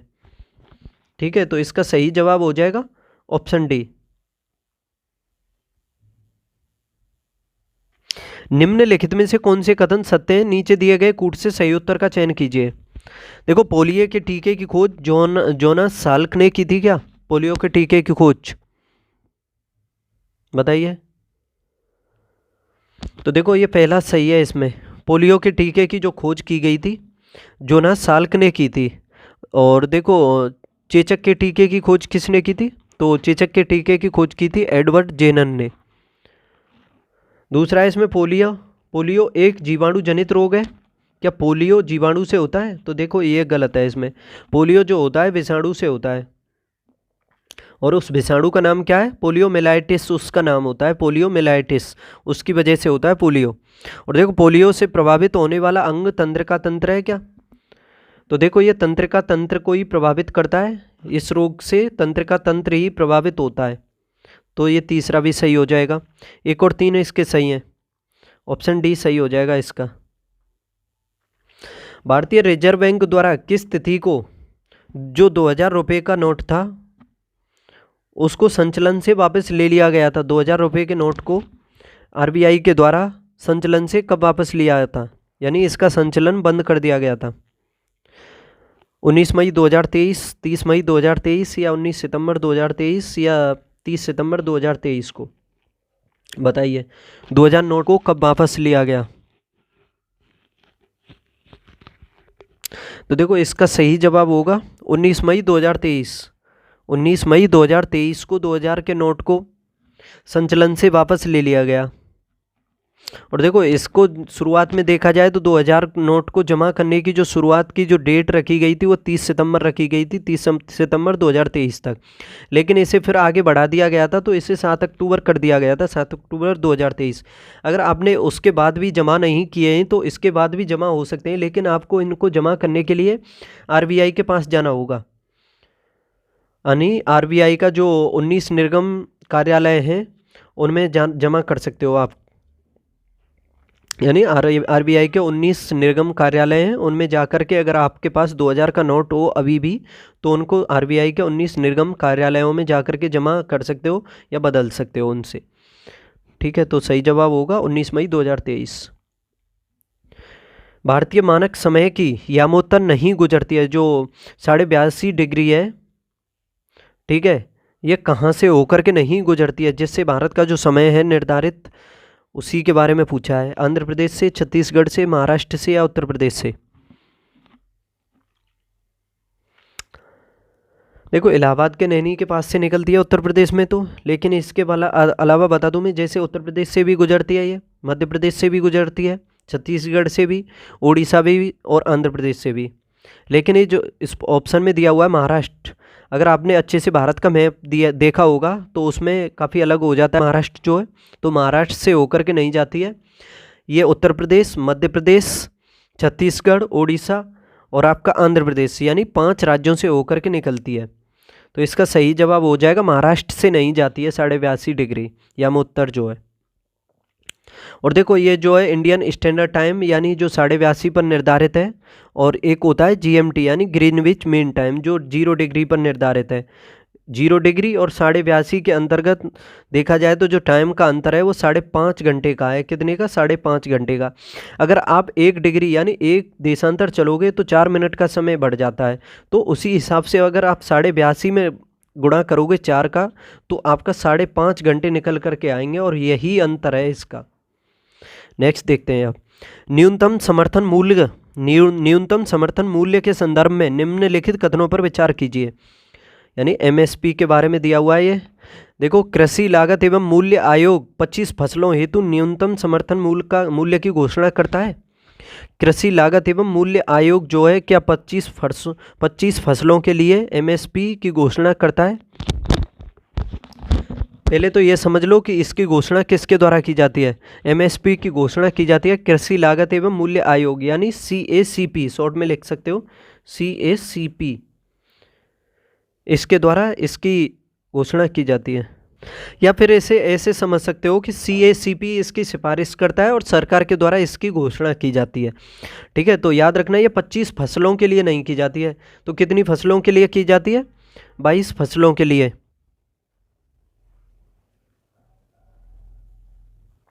एक सेकंड इस क्वेश्चन को दोबारा देखो इसमें कंफ्यूजन हो सकता है। एक है कृषि लागत एवं मूल्य आयोग यानी CACP, इसमें ये घोषणा है यानी सिफारिश भी समझ सकते हो। तो इसके द्वारा जो फसलों के लिए न्यूनतम समर्थन मूल्य के लिए सिफारिश जो की जाती है वो ओनली 22 फसलों के लिए की जाती है। ठीक है, इसकी सिफारिश। लेकिन सरकार के द्वारा देखा जाए तो MSP की जो घोषणा की जाती है वो 24 फसलों के लिए की जाती है। कितनी फसलों के लिए? 24 फसलों के लिए। और गन्ना जो है उसके लिए उचित एवं लाभकारी मूल्य, जिसको आप शॉर्ट में कह सकते हो FRP की घोषणा की जाती है। यानी 24 फसलों के लिए न्यूनतम समर्थन मूल्य यानी MSP, और गन्ने के लिए FRP, ये सरकार के द्वारा घोषणा की जाती है। लेकिन CACP के द्वारा जो 22 फसलों के लिए न्यूनतम समर्थन मूल्य की सिफारिश की जाती है, ना कि 24 की, याद रखना। तो पहला इसमें गलत हो जाएगा, 25 भी नहीं होगा। दूसरा है इसमें, यह किसानों की पैदावार के लिए न्यूनतम निश्चित मूल्य सुनिश्चित करता है। जो है ये MSP, ये क्या किसानों की पैदावार के लिए न्यूनतम निश्चित मूल्य सुनिश्चित करता है? तो देखो ये सही है, दूसरा सही हो जाएगा इसमें। तीसरा है इसमें, गन्ने हेतु उचित एवं लाभकारी मूल्य की मंजूरी कृषि लागत एवं मूल्य आयोग द्वारा प्रदान की जाती है। तो देखो ये तो मैंने अभी बताया था कि जो ये गन्ने के लिए जो FRP की जो घोषणा की जाती है वो सरकार के द्वारा की जाती है। यानी उचित एवं लाभकारी मूल्य की घोषणा सरकार के द्वारा की जाती है, ना कि CACP के द्वारा। CACP मतलब कृषि लागत एवं मूल्य आयोग के द्वारा नहीं की जाती है, इसकी घोषणा की जाती है सरकार के द्वारा। तो ये तीसरा भी गलत हो जाएगा, केवल इसमें दूसरा सही है। ये जो MSP होता है किसानों की पैदावार के लिए न्यूनतम निश्चित मूल्य सुनिश्चित करता है, तो केवल इसमें सेकंड सही होगा, ऑप्शन बी। क्वेश्चन नंबर 20 है, निम्न में से किस या किन श्रम संबंधी अधिनियम या अधिनियमों को मंजूरी संहिता 2019 में सम्मिलित नहीं किया गया है? जो मजदूरी संहिता अधिनियम है 2019 का है, ये पॉइंट याद कर लो, पूछा जा सकता है कि मजदूरी संहिता अधिनियम कब का है? 2019 का। तो इसमें सम्मिलित नहीं किया गया है। किसको सम्मिलित नहीं किया गया है? क्या न्यूनतम मजदूरी अधिनियम को, बोनस भुगतान अधिनियम को, संविदा श्रम अधिनियम को, या समान पारिश्रमिक अधिनियम को? इन चारों में से किसको मजदूरी संहिता अधिनियम 2019 में शामिल नहीं किया गया है, बताना है आपको।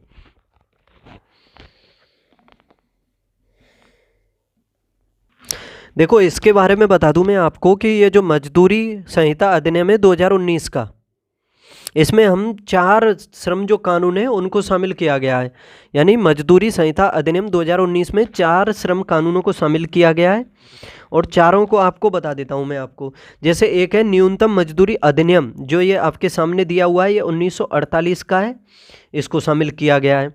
दूसरा है आपका मजदूरी भुगतान अधिनियम, यानी मजदूरी भुगतान अधिनियम, यानी बोनस भुगतान अधिनियम भी कह सकते हो इसे। नहीं, बोनस भुगतान अधिनियम तो अलग है। जो ये मजदूरी भुगतान अधिनियम है, यानी बोनस भुगतान अधिनियम अलग है और आपका मजदूरी भुगतान अधिनियम अलग है। ये दोनों ही शामिल हैं इसमें। तो मजदूरी भुगतान अधिनियम जो है 1936 का है और ये बोनस भुगतान अधिनियम जो है ये आपका है, कब का है, ये है 1965 का, 1965 का। लेकिन ये देखो ऑप्शन 3 में जो दिया हुआ है ये संविदा श्रम अधिनियम, इसको इसमें शामिल नहीं किया जाता है और संविदा श्रम अधिनियम है 1970 का। ठीक है, यही जवाब होगा इसका। और देखो इसमें जो ऑप्शन डी में दिया हुआ है समान पारिश्रमिक अधिनियम, इसको भी शामिल किया जाता है इसमें। समान पारितोषिक अधिनियम जो है ये 1976 का है। कब का है? 1976 लिख देता हूँ। तो देखो इसमें केवल 3 को शामिल नहीं किया गया है, तो सही जवाब होगा इसका ऑप्शन सी। सूची फर्स्ट का सूची सेकंड से मिलान करो। एक साइड में पहाड़ियाँ, एक साइड में राज्य। गारो कहाँ है? पहाड़ियाँ, गारो, खासी, जयंतियाँ ये जनजातियाँ भी हैं और पहाड़ियाँ भी, तो ये मेघालय में पड़ती हैं। मेरी पहाड़ी कहाँ पड़ती है? तो ये अरुणाचल प्रदेश में है मेरी। ठीक है, कोल्लई मलाई कहाँ पर है? कोल्लई मलाई नाम से ही देख पा रहे होंगे, ये तमिलनाडु में है। और डालमा ये झारखंड में पड़ती हैं। तो ए का 1, बी का 2, बी का 3, सी का 2 और डी का 4। 1 3 2 4, ऑप्शन ए सही होगा। भारत में कोई भी राजनीतिक दल राष्ट्रीय दल के रूप में मान्यता प्राप्त कर सकता है यदि वह राज्य स्तर का दल है कम से कम कितने राज्यों में। अगर किसी दल को राष्ट्रीय दल बनना है तो उसके लिए अलग अलग क्राइटेरिया हैं, उसमें से ये पूछा है कि कितने राज्यों में कम से कम उसको राज्य स्तर का दल होना चाहिए। देखो 2023 में आपने जब न्यूज़ देखी होगी, जैसे आम आदमी पार्टी को राष्ट्रीय दल का दर्जा दिया गया था, तो तब इसके बारे में पढ़ा भी होगा आपने कि क्या क्या शर्तें हैं राष्ट्रीय दल बनने के लिए, राज्य स्तरीय दलों को। तो उसके बारे में अलग अलग समझाया गया है सब कुछ अच्छे से। जैसे 6 दल हैं वर्तमान में, जैसे एक है भारतीय राष्ट्रीय कांग्रेस, एक है भारतीय जनता पार्टी और बहुजन समाजवादी पार्टी है, भारतीय कम्युनिस्ट पार्टी है जो मार्क्सवादी है, नेशनल पीपल्स पार्टी है यानी एनपीपी, और आम आदमी पार्टी छठी पार्टी हो गई जो राष्ट्रीय पार्टी है। ठीक है, तो उसमें अलग अलग बताया जाए। जैसे मैं आपको बता देता हूँ कुछ शर्तें कि जैसे देखो किसी राज्य स्तरीय दल को अगर राष्ट्रीय स्तरीय दल बनना है यानी राष्ट्रीय पार्टी बननी है, तो उसके लिए उसको पहली शर्त तो ये है कि लोकसभा या विधानसभा के किसी आम चुनाव में उस राजनीतिक दल को कम से कम 4 राज्यों में और 4 राज्यों में से भी प्रत्येक में कुल वैध मतों के 6% मत प्राप्त हुए हों और उसने लोकसभा में न्यूनतम 4 सीटें जीती हों। अगर इस शर्त को वो पूरा करती है तो वो राष्ट्रीय स्तरीय पार्टी बन सकती है। इसके अलावा लोकसभा के पिछले आम चुनाव में उस दल ने कुल सीटों की न्यूनतम 2% सीटों पर विजय प्राप्त की हो और उसमें उस सदन में कम से कम 3 राज्यों से दल के प्रत्याशी निर्वाचित हुए हों, तो भी वो राष्ट्रीय स्तरीय दल बन सकता है। इसके अलावा तीसरी शर्त और है, उस राजनीतिक दल को 4 या अधिक राज्यों में राज्य स्तरीय दल का दर्जा प्राप्त हो, तो भी वो बन सकता है। और याद रखना ये तीनों शर्तों में से उस पार्टी को, वो जो पार्टी है अगर एक भी शर्त को पूरा करती है तो उसे राष्ट्रीय दल का दर्जा दिया जा सकता है। ठीक है, तो समझ गए होंगे अभी जो मैंने तीसरी शर्त बताई थी कि राजनीतिक दल को 4 या अधिक राज्यों में राज्य स्तरीय दल के रूप में मान्यता प्राप्त हो, 4 राज्यों में कम से कम, तो उसे राष्ट्रीय स्तरीय दल का दर्जा दिया जा सकता है। तो इसका सही जवाब होगा ऑप्शन बी, 4 राज्यों में। क्वेश्चन नंबर 23 देखो, भौतिकी में 2023 के नोबेल पुरस्कार से किसे सम्मानित किया गया? भौतिकी में 2023 के लिए नोबेल पुरस्कार से किसे सम्मानित किया गया है, बताइए। नोबेल पुरस्कारों को भी रट लो, ये भी कुछ महत्वपूर्ण टॉपिक है, 1 या 2 क्वेश्चन के रूप में पूछने का। बताइए किसको दिया गया है नोबेल पुरस्कार 2023 के लिए? काफ़ी अच्छा क्वेश्चन है, ये बताना है आपको कौन सा सही होगा इसमें। देखो अक्टूबर 2023 में दिए गए ये नोबेल पुरस्कार जो हैं, इसमें दिया गया है, एक तो हैं आपके पियरे ऑगस्टिनी, एक हैं फेरेंक क्रोच और एक है एन लुइसियर। तो इसमें देख लो कौन है। पियरे ऑगस्टिनी ऑप्शन बी में देखो, पियरे ऑगस्टिनी, फेरेंक क्रोच और एन लुइसियर, ये जो ऑप्शन बी दिया हुआ है ये सही है, इन्हें भौतिकी का पुरस्कार दिया गया है। क्वेश्चन नंबर 24, इसमें क्या देखना है, मिलान करना है सूची फर्स्ट का सेकंड से। देखो ऊष्मा तथा विद्युत का सर्वोत्तम संचालक क्या होता है, तो ये तो कॉमन है, सभी को पता होगा। ऊष्मा का यानी विद्युत का सर्वोत्तम चालक है चांदी। तो देखो एक का तो हो जाएगा 4, ठीक है। बी देखो सबसे अधिक मात्रा में पाई जाने वाली धातु पृथ्वी पर कौन सी है, तो एल्युमिनियम है, बी का हो जाएगा 3। और सबसे अधिक लचीली तथा पीटकर बढ़ाई जाने वाली धातु ये सोना है। देखो सोना को सबसे अधिक आप पीट करके लंबा कर सकते हो। ऐसा ही कहा जाता है कि तकरीबन 1 ग्राम सोने से तकरीबन 2 किलोमीटर के आसपास तार बनाया जा सकता है 1 ग्राम सोने से। और देखो ऊष्मा का न्यूनतम संचालक होता है सीसा, ठीक है। ऊष्मा का न्यूनतम संचालक यानी कुचालक होता है ये ऊष्मा का। तो इसका सी का तो हो गया कौन सा, सी का हो गया 2 और डी का हो जाएगा 1, नहीं डी सी का हो गया 1 और डी का 2, 4 3 1 2 होगा आंसर, ऑप्शन डी। निम्नलिखित बहुलकों में से किसका उपयोग ना चिपकने वाली कढ़ाई के निर्माण में किया जाता है, ना चिपकने वाली कढ़ाई के लिए किसका उपयोग किया जाता है, टेफ्लॉन, नियोप्रीन, पीवीसी और गट्टा पर्चा का।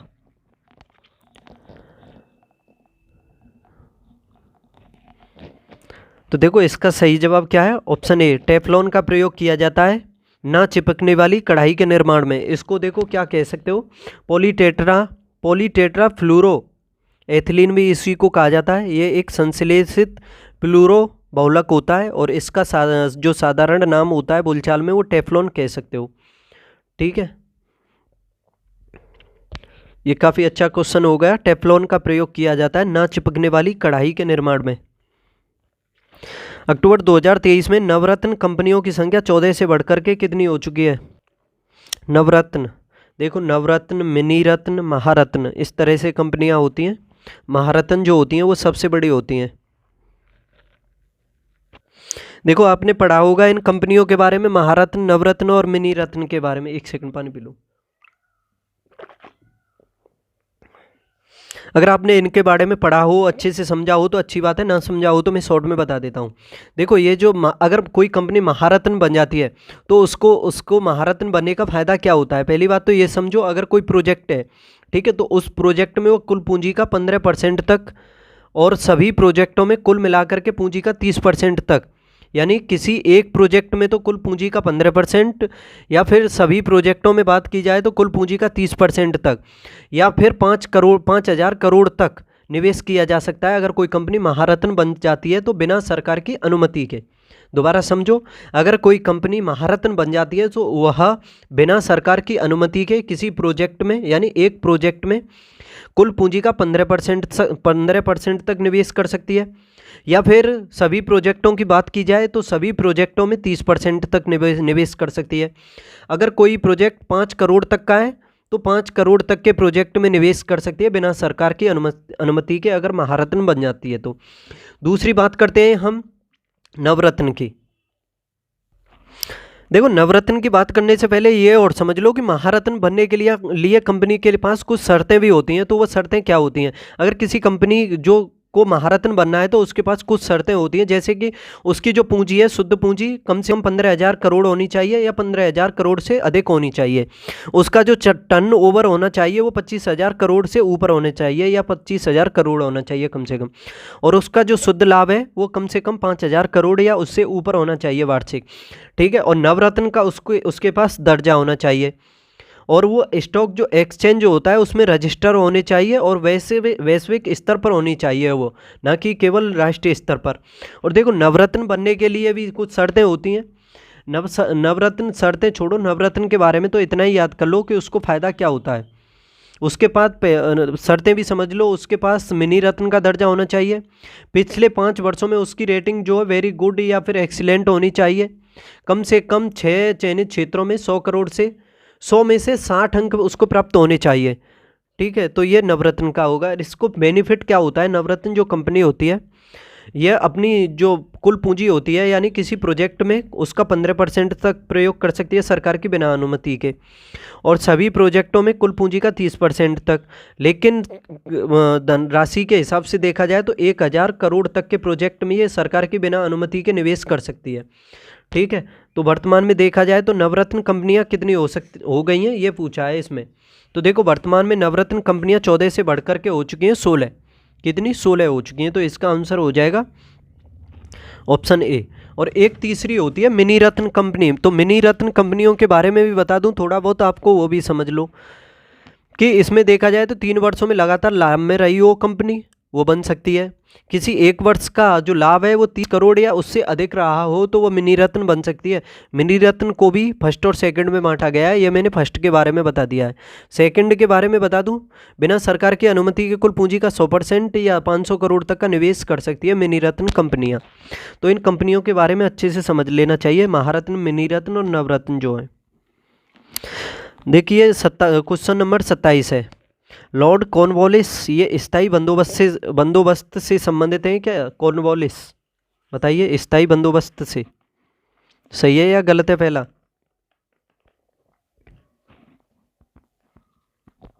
जैसे अंग्रेजों के द्वारा भारत में 3 प्रकार की भू राजस्व व्यवस्थाएं लागू की गई थी, इतना तो सभी को पता ही होगा। उसमें से एक है स्थायी बंदोबस्त, या उसे जमींदारी प्रथा भी कह सकते हो, या फिर उसे जागीरदारी प्रथा, मालगुजारी प्रथा भी कह सकते हो। देखो ये चारों नाम जो हैं ये एक ही भू राजस्व व्यवस्था के नाम है। स्थायी बंदोबस्त, जमींदारी प्रथा, जागीरदारी प्रथा और मालगुजारी प्रथा। ये स्टार्टिंग की थी कॉर्नवालिस के टाइम से ही हुई थी, और इसका जो क्षेत्र हुआ था ना वो बिहार, उड़ीसा, उत्तर पश्चिमी प्रांत, उत्तर प्रदेश, बनारस, ये जो क्षेत्र है। और देखा जाए तो भारत का कुल भूभाग इसमें 11% था। ठीक है, कॉर्नवालिस के द्वारा ये लागू की गई थी। और इसमें जमींदार जो था वो राजस्व इकट्ठा करता था, और उसका वह अपना केवल जो है 11% अपने पास रखता था, 89% कंपनी को देता था। ठीक है, तो ये संबंधित है कॉर्नवालिस से। वेलेजोली ये सहायक संधि से संबंधित है, वेलेजोली। ठीक है, ये भी ठीक है। लेकिन ये जो लॉर्ड हेस्टिंग्स, ये द्वितीय आंग्ल जो मराठा युद्ध हुआ था इससे संबंधित नहीं है। तो फिर कौन है इससे संबंधित? देखो लॉर्ड हेस्टिंग्स के टाइम में तो तीसरा आंग्ल मराठा युद्ध हुआ था। कौन सा हुआ था? तीसरा हुआ था, जो 1817 से लेकर के 1818 तक हुआ था।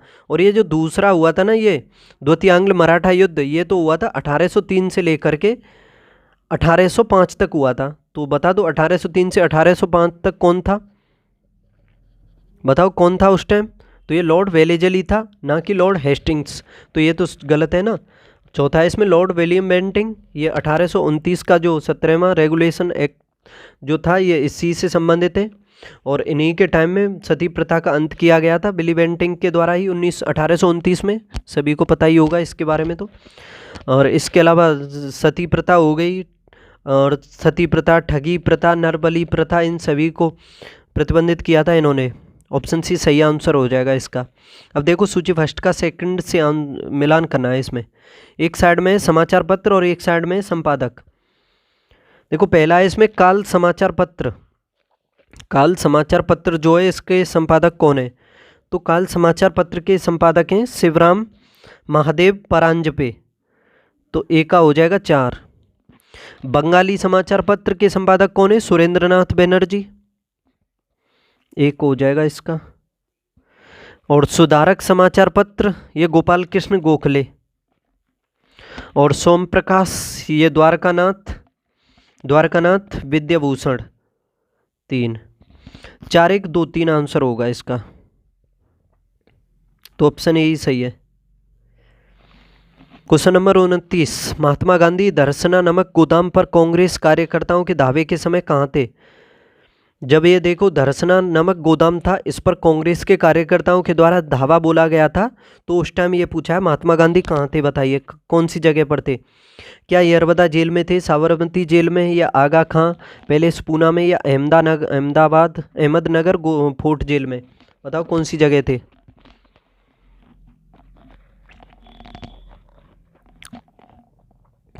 देखो सविनय अवज्ञा आंदोलन चल रहा था तब। ठीक है, और ये तभी हुआ था, ये धरसना नमक गोदाम पर जो कांग्रेस के कार्यकर्ताओं के द्वारा दावा हुआ था, ये तभी हुआ था। और इसी के तहत 5 मई 1930 को महात्मा गांधी को याद कि वो गिरफ्तार किया गया था। सविनय अवज्ञा आंदोलन जब चल रहा था तो 1930 के दौरान ही तहत ही इन्हें गिरफ्तार किया गया था महात्मा गांधी को। और फिर उनके ये भी पूछा जा सकता है कि देखो महात्मा गांधी को तो गिरफ्तार कर लिया, फिर सविनय अवज्ञा आंदोलन की बागडोर किसने संभाली थी अपने हाथों में? तो ये फिर इनके बाद संभाला था अब्बास तैयब जी ने। फिर अब्बास तैयब जी को भी गिरफ्तार कर लिया। फिर अब्बास तैयब जी के बाद किसने संभाली? तो श्रीमती सरोजनी नायडू हुई थी, जो भारत उत्तर प्रदेश की राज्यपाल बनी थी पहली, और भारत की भी पहली महिला राज्यपाल बनी थी सरोजनी नायडू। फिर इन्होंने 31 मई 1930 से धरसना नमक गोदाम पर जो धरना हुआ था उसका नेतृत्व किया था, और इसका सविनय अवज्ञा आंदोलन का भी नेतृत्व किया था। ठीक है, तो इन्होंने संभाला था इसका नेतृत्व। और देखो ये भी पूछा जा सकता है कि जो ये धरसना नमक गोदाम जो आंदोलन हुआ था यानी धरसना धाबा हुआ था, इसका विवरण किसने कि कौन सा वो था पत्रकार अमेरिकी जिसने इसका विवरण प्रस्तुत किया था। तो उसका नाम था, क्या नाम था उसका? बेब मिलर था, उसका नाम बेब मिलर, उसने किया था इसका प्रकाशन। ठीक है, तो देखो ये महात्मा गांधी के बारे में पूछा है, उस टाइम कहाँ थे? तो देखो महात्मा गांधी थे उस टाइम यरबदा जेल में, ऑप्शन ए सही हो जाएगा। और यरबदा जेल में ही ये जो पूना की है यरबदा जेल, पूना पैक्ट जब हुआ था, तो यानी पूना पैक्ट समझ सकते हो, महात्मा गांधी और अम्बेडकर के बीच समझौता हुआ था 1932 में, यरबदा जेल में ही हुआ था।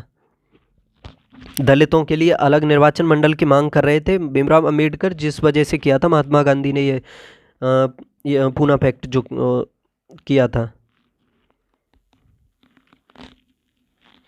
भारत में प्रत्येक वर्ष राष्ट्रीय प्रदूषण नियंत्रण दिवस निम्नलिखित में से किस दिन मनाया जाता है? भारत में प्रत्येक वर्ष राष्ट्रीय प्रदूषण नियंत्रण दिवस कब मनाया जाता है?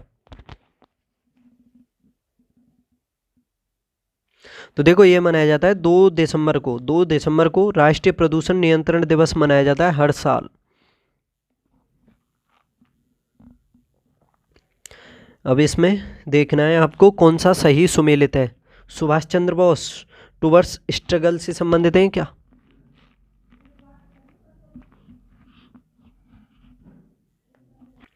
देखो ये जो टुवर्ड स्ट्रगल ये पुस्तक है, ये किसकी है? ये सुभाष चंद्र बोस की नहीं है। तो इसके बारे में बता दूं, ये है जयप्रकाश नारायण की। किसकी? जयप्रकाश नारायण की है। ह्यूग टॉय क्या द स्प्रिंग टाइगर से संबंधित है? स्प्रिंग टाइगर से संबंधित है क्या ह्यूग टोंगे? तो देखो ये बिल्कुल ठीक है, इसमें ये जो सुमेलन है बी में दिया हुआ है ह्यूग टोंगे द स्ट्रगल टाइगर से सुमेलित है। Louis Fischer India wins freedom से। तो देखो इंडिया विंस फ्रीडम के बारे में तो पढ़ा ही होगा आपने। ये पुस्तक है अबुल कलाम आज़ाद की, ना कि लुई फिशर की, तो ये भी गलत है। Abul Kalam Azad India wins freedom से संबंधित है क्या? देखो इंडिया विंस फ्रीडम है राजेंद्र प्रसाद की, राजेंद्र प्रसाद की है इंडिया विंस फ्रीडम। और इंडिया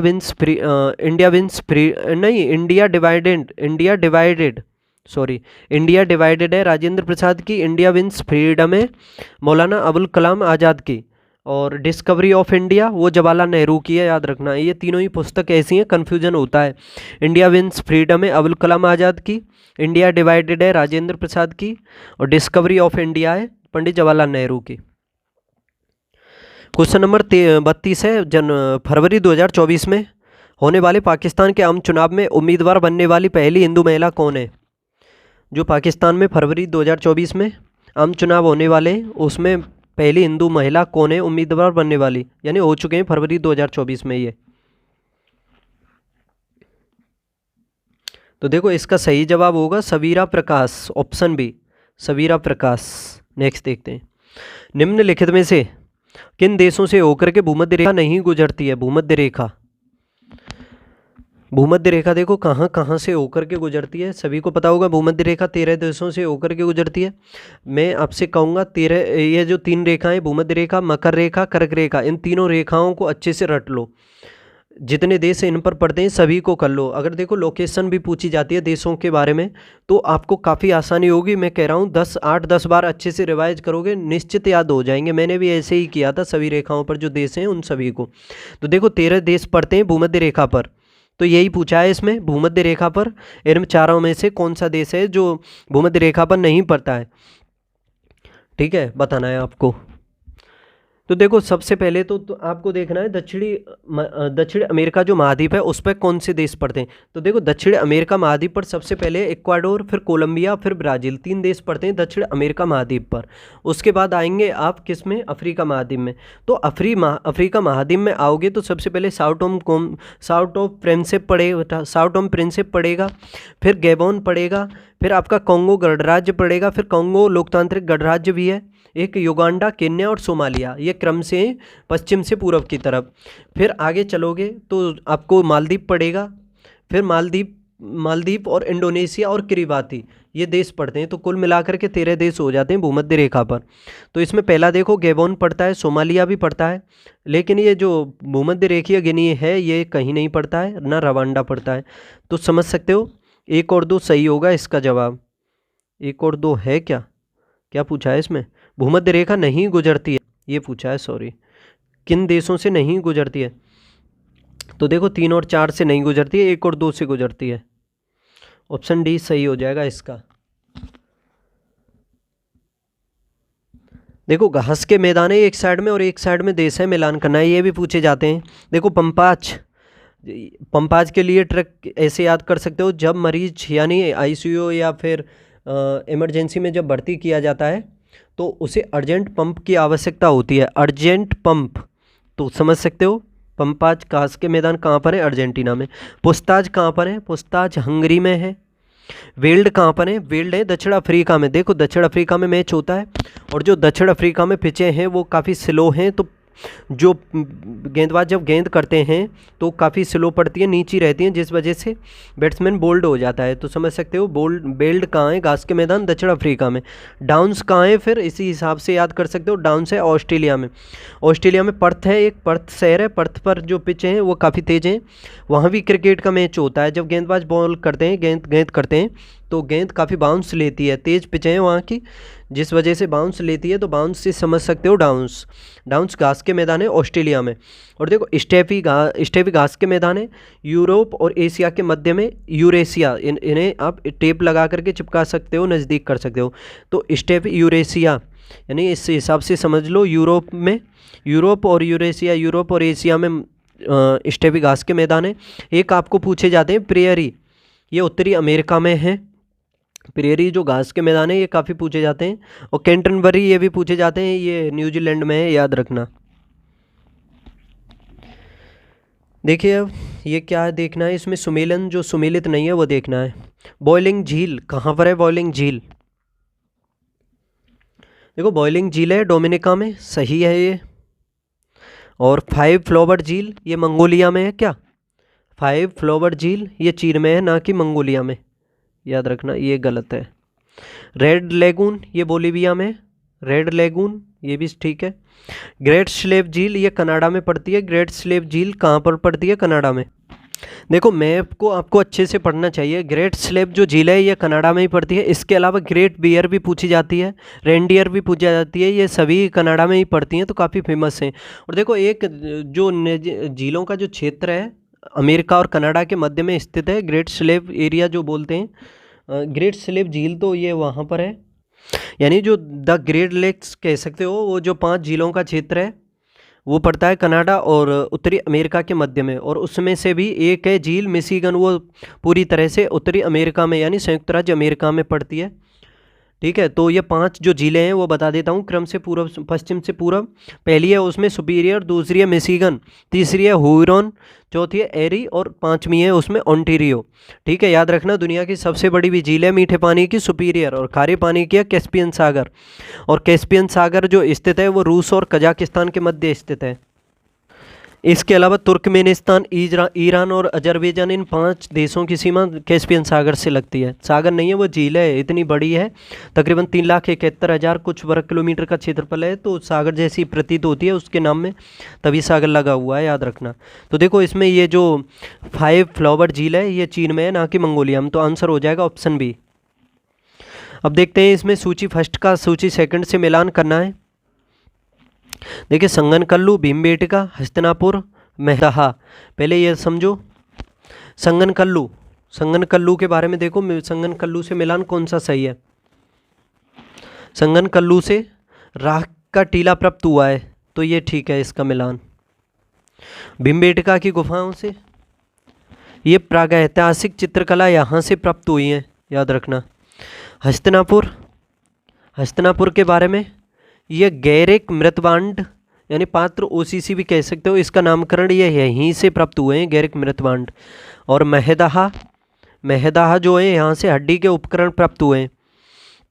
देखो संगनकल्ल का राख का टीला 1 का 4 हो जाएगा, और आपका भीमबेटका का 1 हो जाएगा। प्रागैतिहासिक चित्रकला हस्तिनापुर से, ये गैरिक मृतबांड यानी 2 हो जाएगा। 4 1 2 3 होगा इसका आंसर, तो ऑप्शन डी हो जाएगा सही जवाब।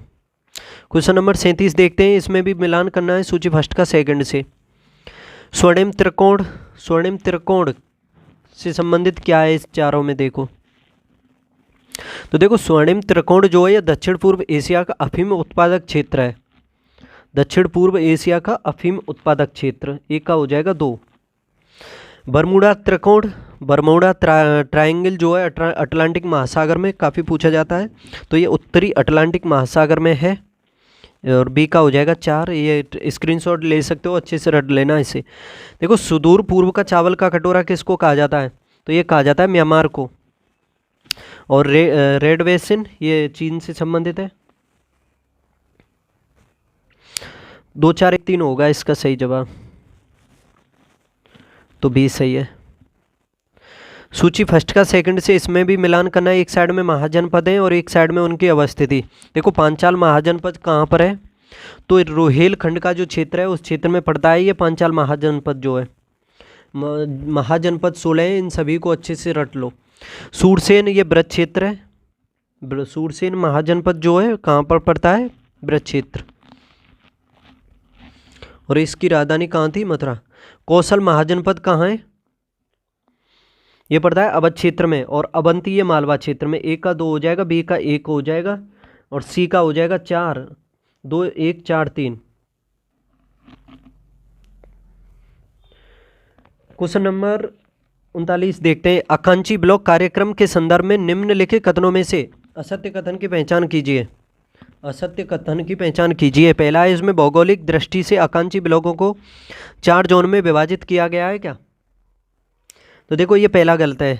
4 नहीं, ये 6 जोनों में विभाजित किया गया है भौगोलिक दृष्टि से देखा जाए तो आकांक्षी ब्लॉकों को। कितने में, 6 में। और 6 के नाम बता देता हूँ।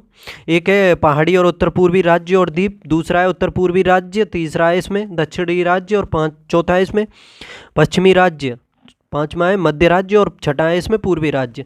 तो समझ सकते हो आकांक्षी ब्लॉकों को 6 जोनों में विभाजित किया गया है, ना कि 4 में। दूसरा इसमें प्रत्येक जोन से 2 ब्लॉकों को रैंकिंग दी गई है, तो ये दूसरा ठीक है। तीसरा इसमें तिरयानी ब्लॉक समग्र डेल्टा रैंकिंग में शीर्ष पर है। देखो तेलंगाना का है तिरयानी ब्लॉक, ये समग्र डेल्टा रैंकिंग में देखा जाए तो इसमें शीर्ष पर है, तो ये 2 और 3 सही है। पहला इसमें गलत है, चौथा और है, अभी इसमें डी और है। उत्तर भारतीय राज्यों के जोन में उत्तर प्रदेश के 2 ब्लॉकों को रैंकिंग प्रदान की गई है। तो देखो 2 ब्लॉक हैं उत्तर प्रदेश के, ये सही है इसमें। देखो उत्तर भारतीय राज्यों का जो जोन है, जो हरैया ब्लॉक है वो बस्ती उत्तर प्रदेश में पड़ता है, और एक है बिन्नो ब्लॉक, ये गाजीपुर में पड़ता है। तो इन दोनों को इसमें रैंकिंग दी गई है, तो डी भी सही हो जाएगा। बी सी डी सही होंगे इसके। और इसमें गलत पूछा था क्या, गलत ही पूछा था, तो आंसर इसका ऑप्शन ए हो जाएगा। अब क्या देखना है इसमें, शासन अशोक के शासनकाल के दौरान प्रांत व राजधानियों के निम्नलिखित युग्मों में से कौन सा सही सुमेलित नहीं है। देखो उत्तरापद की राजधानी क्या तक्षशिला थी अशोक के शासनकाल में। मौर्य वंश का काफ़ी फेमस शासक हुआ है अशोक, तो उत्तरापद की राजधानी तक्षशिला थी, ये ठीक है। कलिंग की राजधानी तो उसली थी। कलिंग का युद्ध लड़ा था अशोक ने 261 BC में, याद रखना, पूछा जा सकता है। और पूर्वी प्रदेश या प्राच्य की राजधानी क्या उज्जैनी थी, तो देखो ये गलत है। इसकी राजधानी थी, कौन सी राजधानी थी, इसकी राजधानी थी पाटलिपुत्र। क्या थी, पाटलिपुत्र। और देखो दक्षिणापद की राजधानी सुवर्णगिरी थी, ये ठीक है। और ये जो उज्जैनी राजधानी थी ना, ये अवंतीरट की राजधानी थी, तो इसका सही जवाब हो जाएगा ऑप्शन सी। 41 नंबर क्वेश्चन देखते हैं। प्राचीन काल के लेखक और उनके द्वारा रचित नाट्यशास्त्र पुस्तकों के निम्नलिखित युग्मों में से कौन सा सही सुमेलित नहीं है? शूद्रक के द्वारा क्या मृच्छकटिकम लिखी गई? तो सही है, ये मृच्छकटिकम को लिखा गया शूद्रक के द्वारा ही। सोमदेव के द्वारा ललित विग्रहराज, ये भी सही सुमेलित है।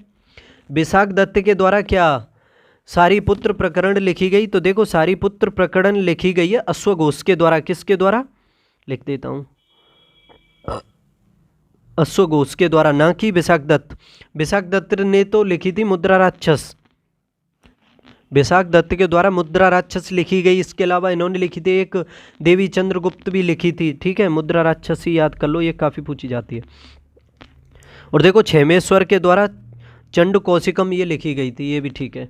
तो आंसर होगा इसका ऑप्शन सी। क्वेश्चन नंबर 42, मनुष्य का कान 1000 हर्ट्ज पर सबसे सुग्राही होता है। यानी मनुष्य का जो कान है 1000 हर्ट्ज तक की आवृत्ति को सुनने में सबसे अधिक सुग्राही होता है क्या? तो देखो 1000 से 5000 की आवृत्तियों के सबसे अधिक सुग्राही यानी मोस्ट सेंसिटिव होता है जो मनुष्य का कान होता है, याद रखना। तो ये पहला सही सुमेलित है। यानी 20 से 20,000 हर्ट्ज तक की आवृत्ति को मनुष्य का कान सुन सकता है। उससे ऊपर की जो आवृत्ति होती है उसे पराश्रवी ध्वनियाँ कहते हैं, उनको नहीं सुन सकता है। अवश्रवी दो ध्वनियाँ होती हैं 20 से नीचे की जो ध्वनियाँ होती हैं उन्हें भी नहीं सुन सकता है। यानी 20 से लेकर के 20,000 हर्ट्ज तक की जो आवृत्तियाँ होती हैं उन्हें सुन सकता है मनुष्य का कान। दूसरा है इसमें मनुष्य की आँख लाल रंग के लिए सबसे अधिक सुग्राही होती है क्या? तो ये भी गलत है। मनुष्य की जो आँख होती है सबसे अधिक तो हरे के लिए होती है, हरा और पीला जो कलर होता है उसके लिए सबसे अधिक सुग्राही होती है, याद रखना। और देखो सुनने की दृढ़ता जो होती है मनुष्य की 1/10 सेकंड होती है। यानी 1/10 सेकंड का 1/10वां भाग अगर तब तक मनुष्य के कान में एक ध्वनि आ रही है, उससे 1/10 सेकंड से पहले अगर मनुष्य के कान में कोई दूसरी ध्वनि आ जाएगी तो उसे मनुष्य सुन नहीं पाएगा, याद रखना। दूसरी ध्वनि सुनने के लिए कम से कम उसके मध्य टाइम होना चाहिए 1/10 सेकंड से अधिक का, ठीक है, याद रखना। क्या यह सही है इसमें? तो ये सही है इसका, ठीक है। और इसमें डी दिया हुआ है दृष्टि की दृष्टता 1/10 सेकंड होती है। देखो मनुष्य को, जैसे आपने पंखा देखा होगा, पंखा जब चलता है, जब पंखा की आप तेज़ स्पीड हो जाती है तो उसकी पंखड़ियाँ जो होती हैं आपको दिखाई नहीं देती हैं। यानी उसकी जो दृष्टता होती है 1/10 सेकंड से पहले वो चक्कर लगा देती है। अगर उसकी स्पीड 1/10 सेकंड से स्लो होगी तो आपको वो दिखाई देगी। समझ सकते हो कि आपको किसी प्रतिबिंब को देखने के लिए, किसी आकृति को देखने के लिए अगर उसको देखना है तो 1/10 सेकंड का उसे दोबारा देखना है। जैसे आपके सामने आएगा, उसे आप हटा दो फिर लाओ, 1/10 सेकंड से अधिक का टाइम होगा तभी देख सकते हो उसे दोबारा, नहीं तो आप उसे देख नहीं पाओगे। यानी उसे आप और अच्छे से ऐसे समझ सकते हो कि जो मनुष्य की आँख का जो रेटिना होता है उस पर जो प्रतिबिंब बनता है वो 1/10 सेकंड के 1/16वें भाग तक बनता है। यानी मनुष्य का जो मस्तिष्क होता है उस पर अंकित रहता है। अगर 1/16 सेकंड से पहले कोई प्रतिबिंब आ जाता है तो उसे आप देख नहीं सकते हो। यानी कोई आकृति आ जाती है, प्रतिबिंब हो या आकृति हो, उसे आप देख नहीं सकते हो, समझे। क्वेश्चन नंबर 43 देखते हैं। निम्नलिखित में से कौन सा कथन सही है? मूर्ति निर्माण की मथुरा शैली मूलतः भारतीय शैली थी क्या? देखो मूर्ति निर्माण की दो शैलियाँ हुआ करती थी, सभी को पता होगा, मथुरा शैली और गांधार शैली। उसमें से जो मथुरा शैली है वो भारतीय शैली है, ठीक है, ये ठीक है। दूसरा है इसके विषय हिंदू, बौद्ध एवं जैन धर्म से संबंधित हैं। क्या इसके विषय हिंदू, बौद्ध एवं जैन धर्म से संबंधित हैं क्या? जो ये शैलियाँ जो होती हैं क्या इनके विषय हिंदू, बौद्ध एवं जैन धर्मों से संबंधित हैं? तो देखो ये सुमेलित है।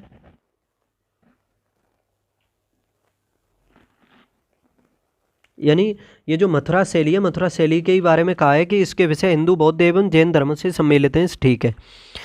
तीसरा है इसमें इसका निर्माण लाल बलुए पत्थर से किया गया है। जो मथुरा शैली में मूर्ति निर्माण की जो प्रक्रिया है क्या इसमें लाल बलुआ पत्थर का प्रयोग किया जाता है? तो देखो ये भी ठीक है। इसमें ये सभी बात मथुरा शैली के बारे में है, ये तीनों ही सुमेलित हैं। तो ऑप्शन सी सही हो जाएगा इसका।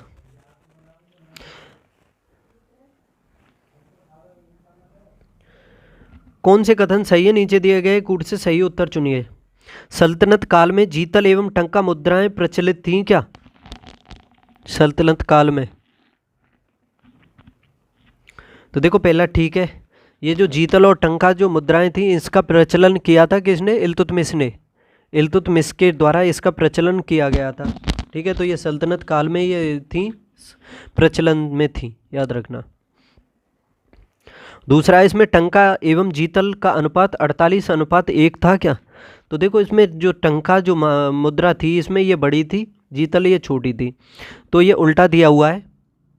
जीतल और टंका का अनुपात था ये 48:1, ना कि टंका और जीतल का। ठीक है, दूसरा गलत है। तीसरा देखो, टंका तांबे का तथा जीतल चांदी की मुद्रा थी, ये भी उल्टा दिया हुआ है। टंका जो थी ये चांदी की थी और ये जो जीतल था ये तांबे का था। ठीक है। चौथा, इसमें इल्तुतमिश ने सर्वप्रथम टंका एवं जीतल का प्रचलन किया, तो ये ठीक है। 1 और 4 सही हैं इसमें, ओनली ऑप्शन बी सही हो जाएगा। सिख गुरुओं से संबंधित जान लो। 10 जो सिख गुरु हुए हैं, जैसे सबसे पहले हुए थे गुरु नानक देव, दूसरे हुए थे अंगद, तीसरे हुए थे अमरदास, चौथे हुए थे रामदास और 5वें हुए थे अर्जुन देव, 6वें हुए थे हरगोविंद, 6वें और 7वें हुए थे हरराय, 8वें हुए थे हरिकिशन और 9वें तेग बहादुर और 10वें जो आखिरी हुए गुरु गोविंद सिंह। देखो इन सभी के बारे में फैक्ट भी पढ़ लेना और इन सभी को अच्छे से और डेट बाय टाइम पीरियड भी याद कर लेना, पूछे जाते हैं ये। देखो गुरु रामदास से संबंधित देखना है, क्या मिलान करना है इसमें? हाँ, मिलान करना है। गुरु रामदास से संबंधित कौन सा सही है इसमें? देखो अमृतसर शहर है, उसकी स्थापना गुरु रामदास के द्वारा की गई थी। अकबर के द्वारा 500 बीघा जो ज़मीन थी उनको दी गई थी, उसी पर उन्होंने रामदास नगर की स्थापना की थी। फिर उसका आगे नाम पड़ गया रामदास नगर का अमृतसर नगर। ठीक है, और स्वर्ण मंदिर का निर्माण किसके द्वारा कराया गया अमृतसर में? इनके आगे हुए थे अर्जुन देव के द्वारा जो रामदास नगर अमृतसर में स्वर्ण मंदिर बनवाया गया था। उस बनवाया गया था अर्जुन देव के द्वारा। ठीक है, स्वर्ण मंदिर पर परत किसके द्वारा चढ़ाई गई थी? महाराजा रंजीत सिंह के द्वारा, याद रखना, महाराजा रंजीत सिंह के द्वारा सोने की परत स्वर्ण मंदिर पर चढ़ाई गई थी, जो अर्जुन देव ने बनवाया था अमृतसर नगर में। तो ये देखो इसमें पहला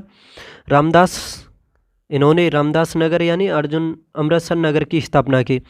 अर्जुन देव के बारे में देखो, अर्जुन देव से संबंधित है आदि ग्रंथ जो है, आदि ग्रंथ यानी जो गुरु ग्रंथ साहिब है, आदि ग्रंथ जो गुरु ग्रंथ साहिब है उसकी स्थापना अर्जुन देव ने की थी। और एक पॉइंट और बता रहा हूँ आपको मैं कि जो गुरु ग्रंथ साहिब है उसमें 5 तो सिख गुरुओं की और 18 हिंदू संतों की वाणियाँ संकलित हैं इसमें आदि ग्रंथ में, याद रखना। और देखो गुरु गोविंद सिंह के बारे में, खालसा पंथ की स्थापना की गई थी गुरु गोविंद सिंह के द्वारा।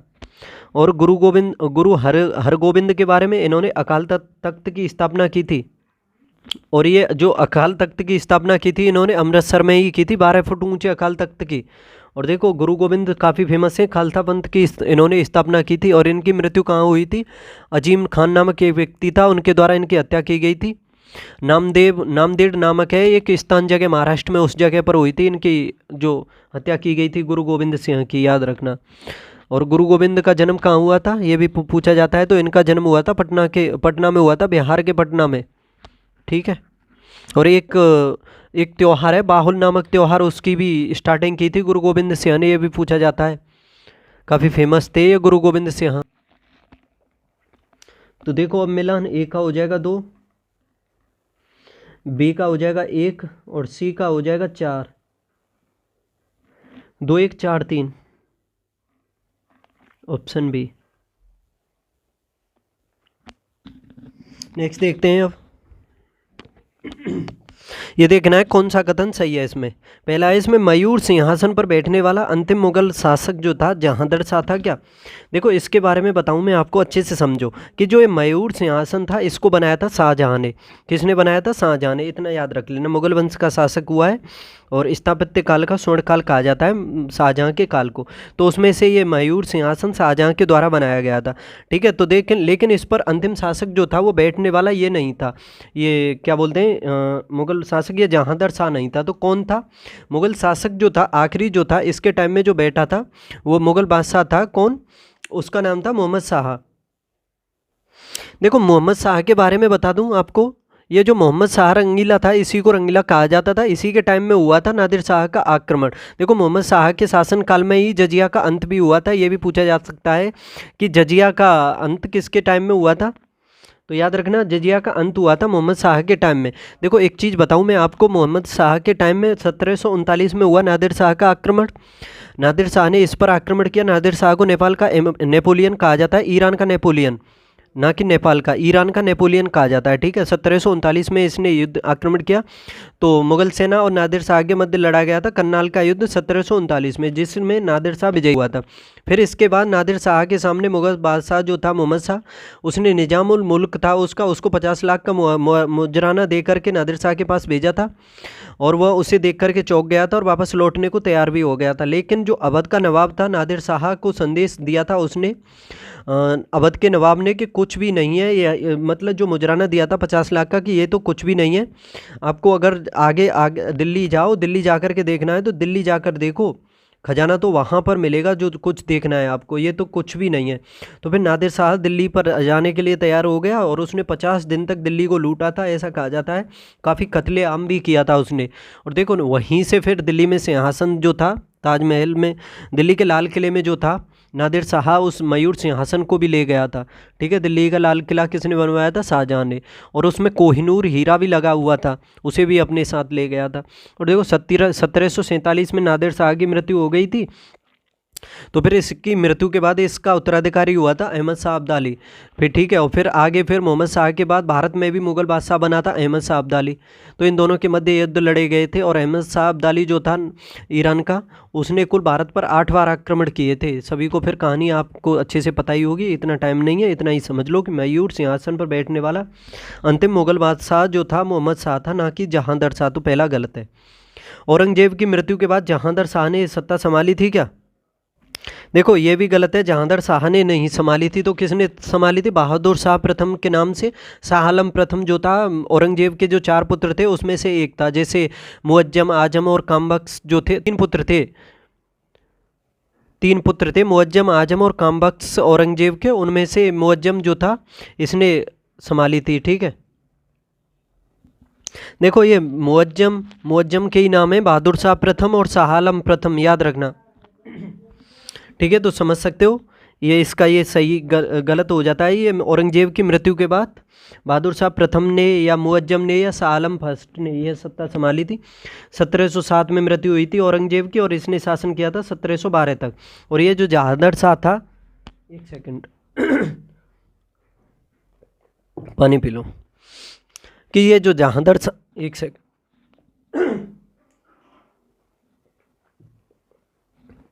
देखो ये जो जहांदर शाह था इसने शासन किया था 1712 से 13 तक।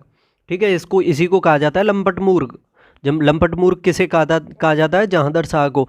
फिर इसके आगे फिर शासक बना था फर्रुखसियर, जिसने 1713 से 19 तक शासन किया था। देखो फर्रुखसियर ने एक फरमान के जरिए अंग्रेजों को बंगाल में बिना अतिरिक्त चुंगी के लिए व्यापार करने का अधिकार दिया था। ये सही है, 1717 में दिया था इसने। फर्रुखसियर ने अंग्रेजों को 1717 में स्वर्णिम फरमान दिया था, जिसके तहत पूरे बंगाल में अंग्रेजों को टैक्स फ्री कर दिया। यही कहलाता है अंग्रेजों का मैग्ना कार्टा। ये पूछा जा सकता है अंग्रेजों का मैग्ना कार्टा किसे कहा जाता है भारत में? जो फर्रुखसियर के द्वारा फरमान जारी किया गया था उसी को कहा जाता है। और फर्रुखसियर की हत्या किसने करवाई थी? देखो सैयद बंधु हुए थे, उन दोनों के द्वारा करवाई गई थी और उसमें सहयोग किया था, उसमें बालाजी विश्वनाथ ने किया था। सैयद बंधुओं और किंग मेकर भी कहा जाता है सैयद बंधुओं को। ठीक है, याद रखना, ये पूछे जा सकते हैं। और इनके वास्तविक नाम भी पूछे जाते हैं सैयद बंधुओं के। कोई बता सकता है सैयद बंधुओं के वास्तविक नाम क्या थे? बता सकता है कोई?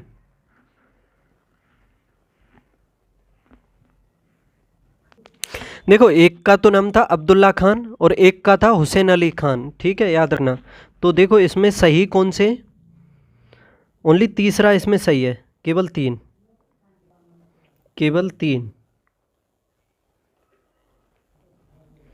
परमाणु शक्ति केंद्र है एक साइड में और उनकी अवस्थिति वाले राज्य। कल्पक्कम कहाँ पर पड़ता है? कल्पक्कम परमाणु शक्ति केंद्र जो कल्पक्कम है ये तमिलनाडु में है। नरोरा उत्तर प्रदेश में है, सभी को पता होगा इसका भी। बुलंदशहर में पड़ता है ये जो नरोरा है। और काकरापार ये गुजरात में है। कहाँ पर है? गुजरात में। ये गुजरात का जो सूरत शहर है ना उसके निकट पड़ता है। और देखो ये ट्राम्बे, ये महाराष्ट्र में पड़ता है। ट्राम्बे जो है मुंबई, महाराष्ट्र के, मुंबई के पूर्वोत्तर क्षेत्र में पड़ता है। ये याद रखना, महाराष्ट्र के पूर्वोत्तर में भी समझ सकते हो। तो काफ़ी अच्छा क्वेश्चन हो। केगा कर्नाटक में पड़ता है, ठीक है, केगा भी पूछा जाता है। रावट भाता पड़ता है राजस्थान में, ये भी पूछे जाते हैं। देखो ए का हो गया 3, बी का हो गया 1, सी का हो गया 2 और डी का 4 हो गया। तो 3 1 2 4 हो जाएगा आंसर। क्वेश्चन नंबर 48, शिवाजी के अष्टप्रधान है एक साइड में और एक साइड में उनके कार्य हैं। देखो अमात्य का कार्य क्या होता था? अमात्य कौन था?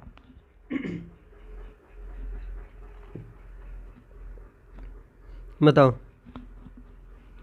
देखो अमात्य जो होता था इसमें ये वित्त मंत्री से संबंधित है। और दबीर ये दबीर विदेश मंत्री। देखो ये जो अमात्य है ना, ये चौहान, जो पृथ्वीराज चौहान का जो साम्राज्य हुआ था, चौहान साम्राज्य में अमात्य को मुख्यमंत्री कहा जाता था। ये मैंने मुख्यमंत्री भी पढ़ा है, ठीक है। और ये दबीर जो होता था ये विदेश मंत्री भी होता था। और सचिव जो होता था ये राजकीय पत्र व्यवहार की देखरेख करने वाला मंत्री था, ठीक है। और वाक्यान्वीस ये दरबार के प्रतिदिन की कार्यवाहियों का विवरण रखने वाला मंत्री था। ए का हो जाएगा 2, बी का 1 हो जाएगा, सी का 4 हो जाएगा, 2 1 4 3 होगा आंसर। तो ऑप्शन सी। महमूद गजनवी के किस एक सैनिक का मकबरा बहराइच में है? देखो महमूद गजनवी के बारे में बताने से पहले कुछ और आपको डिटेल बता देता हूँ, अच्छे से समझ लेना कि महमूद गजनवी जो था एक तुर्क था, यानी तुर्क आक्रमणकारी था भारत में। जैसे कि इसने 1000 से 1027 तक भारत पर आक्रमण किए थे। एक बात समझो कि ये अफ़गानिस्तान के गजनी नामक शहर से आया था भारत, और उस टाइम गजनी में चला करता था। गजनी नामक स्थान पर गजनी नामक वंश चला करता था, ठीक है। और उसको यामिनी वंश भी कह सकते हो। यामिनी वंश की स्थापना की गई थी अलप्तगीन के द्वारा, अलप्तगीन। और इसका अलप्तगीन का एक दामाद या फिर उसका गुलाम था सुबक्तगीन। जो सुबक्तगीन था वो महमूद गजनवी का पिता था, याद रखना। और इसने 986 में भारत पर पहला आक्रमण किया था, वही था तुर्क आक्रमण पहला। वो काबुल घाटी जो है जहाँ पर हिंदू शाही वंश चला करता था, जिसकी राजधानी पेशावर हुआ करती थी। और उस जगह पर शासक था जयपाल, के बारे में पढ़ा होगा। जयपाल पर आक्रमण किया था उसने, सुबक्तगीन ने, ठीक है। लेकिन उसका कोई परिणाम नहीं निकला था।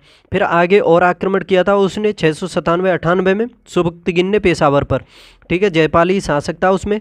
जयपाल ने सुबक्तगीन को पराजित किया था और उसकी हत्या भी कर दी थी, यानी महमूद गजनवी के पिता की हत्या जयपाल ने कर दी थी। इसके बाद फिर 998 में शासक बना था महमूद गजनवी। और फिर उसने एक चीज़ और याद रखना, शासक बनते ही ये कसम खा ली थी कि मैं भारत पर हर साल आक्रमण करूँगा। और फिर उसने 1000 से लेकर के 1027 तक कुल भारत में 17 आक्रमण किए थे। और महमूद गजनवी का जो सबसे पहला आक्रमण हुआ था वो 1000 AD में हुआ था। ये पूछा जा सकता है वो हुआ था सबसे पहला आक्रमण 1000 AD में हुआ था। सीमावर्ती जो क्षेत्र है पेशावर का उस पर किया था, यानी शासक वहाँ पर जयपाल ही था। लेकिन इसका कोई परिणाम नहीं निकला था। फिर इसके बाद इसने अगला आक्रमण किया था 1001 AD में, पेशावर के ही स्थान पर किया था, वह हिंद नामक स्थान पर। और उसी पर लड़ा गया था वह हिंद का पहला युद्ध, यानी वह हिंद नामक स्थान पर लड़ा गया था वो युद्ध जो था। और इसमें गजनवी ने जयपाल को पराजित कर दिया था, ठीक है। जयपाल को इसने पराजित कर दिया था और उसकी हत्या नहीं की थी, लेकिन उसका उपहास करके छोड़ दिया था महमूद गजनवी ने जयपाल को। लेकिन उपहास को अपने को वो सहन नहीं कर पाया था, जिस वजह से उसने आत्महत्या कर ली थी। और देखो ये पूछा जा सकता है कि महमूद गजनवी के भारत पर आक्रमण के क्या उद्देश्य थे? तो इसके ओनली 2 उद्देश्य थे। एक तो था धन लूटना, दूसरा था मूर्ति पूजा को नष्ट करना। और इसके कुछ आक्रमण भी बता दूँ आपको कि जैसे देखो, एक तो AD का वहिंद का युद्ध हो गया। इसके बाद इसने 1006 में भी आक्रमण किया था भारत में, जो किया था इसने नगरकोट मंदिर जो हिमाचल प्रदेश में है उस पर। एक किया था इसने 1008 में पेशावर के वहिंद पर दूसरा आक्रमण किया था। देखो पहला वहिंद पर 1001 AD में, दूसरा किया था इसने 1008 में। ठीक है, जयपाल का पुत्र था आनंदपाल, उसको भी पराजित किया था इसने। फिर इसने 1014 में और आक्रमण किया था। यह हरियाणा का जो स्थानेश्वर महादेव मंदिर है, जिस पर इसने चक्रपाणी की मूर्ति यानी जो कृष्ण की मूर्ति थी उसको नष्ट कर दिया था। फिर इसका सबसे फेमस आक्रमण है 1025 का, जो गुजरात का सोमनाथ मंदिर था उसको नष्ट किया था इसने। जो सोमनाथ का मंदिर था उस पर 1025 में महमूद गजनवी ने आक्रमण किया था, और इसका ये 16वां आक्रमण था। काफ़ी फेमस था। कहा जाता है कि वो लकड़ी का मंदिर था। सोमनाथ जो मंदिर था उसमें एक सोने का दरवाज़ा था और भगवान शिव की उसमें सोने की मूर्ति थी। तो सब कुछ नष्ट करके सोने के दरवाजे को और भगवान शिव की मूर्ति को ये अपने साथ ले गया था, और एक खजाना भी था उसमें, उसे भी ले गया था ये। और देखो महमूद गजनवी का सबसे आखिरी जो आक्रमण हुआ था ये 1027 में हुआ था, और इसने ये आक्रमण किया था भरतपुर और आगरा के करीब क्षेत्रफल किया था। यानी आगरा और जो भरतपुर का क्षेत्र है उस पर अपना आखिरी आक्रमण किया था, और ऐसा कहा जाता है कि 1030 में इसकी मृत्यु हो गई थी। ठीक है, और यह पहला ऐसा मुस्लिम था, याद रखना, जिसने भारत में गाजी और सुल्तान की उपाधि धारण की थी। ठीक है, और ये जो उपाधि दी जाती थी ना, ये बगदाद के खलीफाओं के द्वारा दी जाती थी। देखो गाजी का मतलब भी पूछा जा सकता है कई जगह। गाजी का मतलब क्या होता है? काफिरों का नाश करने वाला। गाजी का मतलब होता है काफिरों का नाश करने वाला। अब देखो इससे संबंधित कुछ लेखक भी हुए हैं इसी के शासनकाल में, महमूद गजनवी के में। जैसे एक था अलबरूनी, पढ़ा होगा आपने, यह विदेशी था और इसने पुराणों का अध्ययन किया था, और इसने एक किताबुल हिंद यानी तहकीक हिंद पुस्तक भी लिखी थी अलबरूनी ने। और एक फिरदौसी हुआ था, इसी के दरबारी कवि था, ये दरबारी लेखक था। दरबारी लेखक फिरदौसी जो था, इसने शाहनामा पुस्तक लिखी थी। और देखो बैहाकी के बारे में याद रखना, बैहाकी बता दे रहा हूँ। बैहाकी इसलिए इम्पोर्टेंट है क्योंकि इसके द्वारा जो सुबुक्तगीन था महमूद गजनवी का पिता, उसकी बायोग्राफी लिखी गई थी तारीख सुबुक्तगीन बैहाकी के द्वारा। तो अब आपको ये देखना है कि महमूद गजनवी के किस एक सैनिक का मकबरा बहराइच में है। देखो ये सभी इसी से संबंधित हैं, लेकिन ये बताओ कि कौन सा सैनिक था जिसका मकबरा है बहराइच में है भारत में। तो देखो ऑप्शन सी में दिया हुआ है ना, ये सैयद सालार मसूद गाजी, इसका जो मकबरा है ये बहराइच में पड़ता है। बहराइच कहाँ है? उत्तर प्रदेश का जिला है बहराइच। ठीक है, याद रखना। और बहराइच सीमा बनाता है अपनी नेपाल से। देखो नेपाल से याद करने के लिए मैंने ट्रिक बनाई थी एक, जो राज्य उत्तर प्रदेश के जो ज़िले लगे हुए हैं, बहराइच जो ज़िला नेपाल से लगा हुआ है, तो नेपाल से लगे हुए ज़िलों के लिए याद करने के लिए ट्रिक लिख लो तुम, आपको काम आएगी आपको। देखो पीली खीर बावर्ची शांति से बनाता है, बलराम उसे सिद्धार्थनगर और महाराजगंज ले जाते हैं। पीली से हो गया पीलीभीत, खीर से हो गया लखीमपुर खीरी, शांति से हो गया श्रावस्ती, बनाता है से हो गया बहराइच, बलराम से हो गया बलरामपुर, बलराम उसे सिद्धार्थनगर, बलराम से हो गया बलरामपुर, सिद्धार्थ से हो गया सिद्धार्थनगर, और महाराजगंज से महाराजगंज। तो ये सभी क्रम से उत्तर से उससे पश्चिम से पूरब, तो याद कर सकते हो। तो देखो इसका सही जवाब है ऑप्शन सी। अब नेक्स्ट देखते हैं क्वेश्चन नंबर 50। हड़प्पा एक साइड में स्थल दिए हुए हैं सिंधु घाटी सभ्यता से संबंधित, और एक साइड में उनसे संबंधित प्रावधान है यानी जो खोजें हुई हैं वो। हड़प्पा से क्या मिला है इसमें पहला देखना है। तो देखो हड़प्पा से मिले हैं ये समाधान R737 जो है ये। वैसे तो इसमें समाधानों के बारे में बात की जाए तो जो अवशेष मिले थे अस्थियों के वो तकरीबन 50+ मिले, लेकिन इसमें से जाँच पड़ताल हो चुकी है ओनली 37 की। इतने नाजुक थे बाकी जो थे कि उनकी मतलब कोई भी जांच पड़ताल नहीं हो सकी, उनके बारे में कोई साक्ष्य प्रकट नहीं हो सके। तो इसी वजह से समझ सकते हो कि केवल 37 ही प्राप्त हुए हैं अच्छे रूप में। तो देखो दूसरा इसमें लोथल से क्या मिला है? लोथल का सही मिलान है इसमें गोदी। लोथल प्राकृतिक बंदरगाह था इसका, सिंधु घाटी सभ्यता का बंदरगाह था, याद रखना गुजरात में पड़ता है। लोथल फारस की मुद्राएं भी लोथल से ही मिली हैं। और देखो कालीबंगा से जुते हुए खेतों के साक्ष्य मिले हैं, और ये राजस्थान में पड़ता है। काली मिट्टी भी से बने हुए चूड़ियों के साक्ष्य भी कालीबंगा से ही मिले हैं। देखो मोहनजोदड़ो ये नर्तकी की मूर्ति है, यहाँ से नाचते हुए मूर्ति ये मिली है यहाँ से मोहनजोदड़ो से, और ये सिंधु नदी के किनारे है। सिंधु घाटी सभ्यता में खोजा गया दूसरा शहर यही था मोहनजोदड़ो, पहला हड़प्पा था, इसी वजह से हड़प्पा सभ्यता कहते हैं। और हड़प्पा जो है ये रावी नदी के किनारे है, याद रखना। दयाराम साहनी के द्वारा खोजा गया था और राखलदास बनर्जी के द्वारा मोहनजोदड़ो। तो इसका मिलान देखना है आपको। हड़प्पा पहले का 1, दूसरे का 2, तीसरे का 4, 1 2 4 3, तो ऑप्शन डी हो जाएगा। तो इस तरह से दोस्तों ये प्रैक्टिस सेट नंबर 6 कंप्लीट होता है। कैसे क्वेश्चन लगते हैं आप सभी को, क्या कुछ सीखने को मिलता है, कमेंट बॉक्स में बताइए। और देखो मेरे साथ क्वेश्चन का आंसर भी देते रहिए आप, क्योंकि मैं टाइम भी देता हूँ 4-5 सेकंड का उस हिसाब से। और अगर आपको इसकी पीडीएफ चाहिए तो टेलीग्राम चैनल ज्वाइन कर सकते हो, M2M क्लासेस नाम से ही है। कल फिर प्रैक्टिस सेट आएगा, इसी तरह से आता है डेली। प्रैक्टिस सेट नंबर 7 कल लेकर के आऊँगा। पढ़ते रहो, तब तक हंसते खेलते मुस्कुराते रहो। चैनल को सब्सक्राइब कर दो, लाइक शेयर भी कर दो। बाय।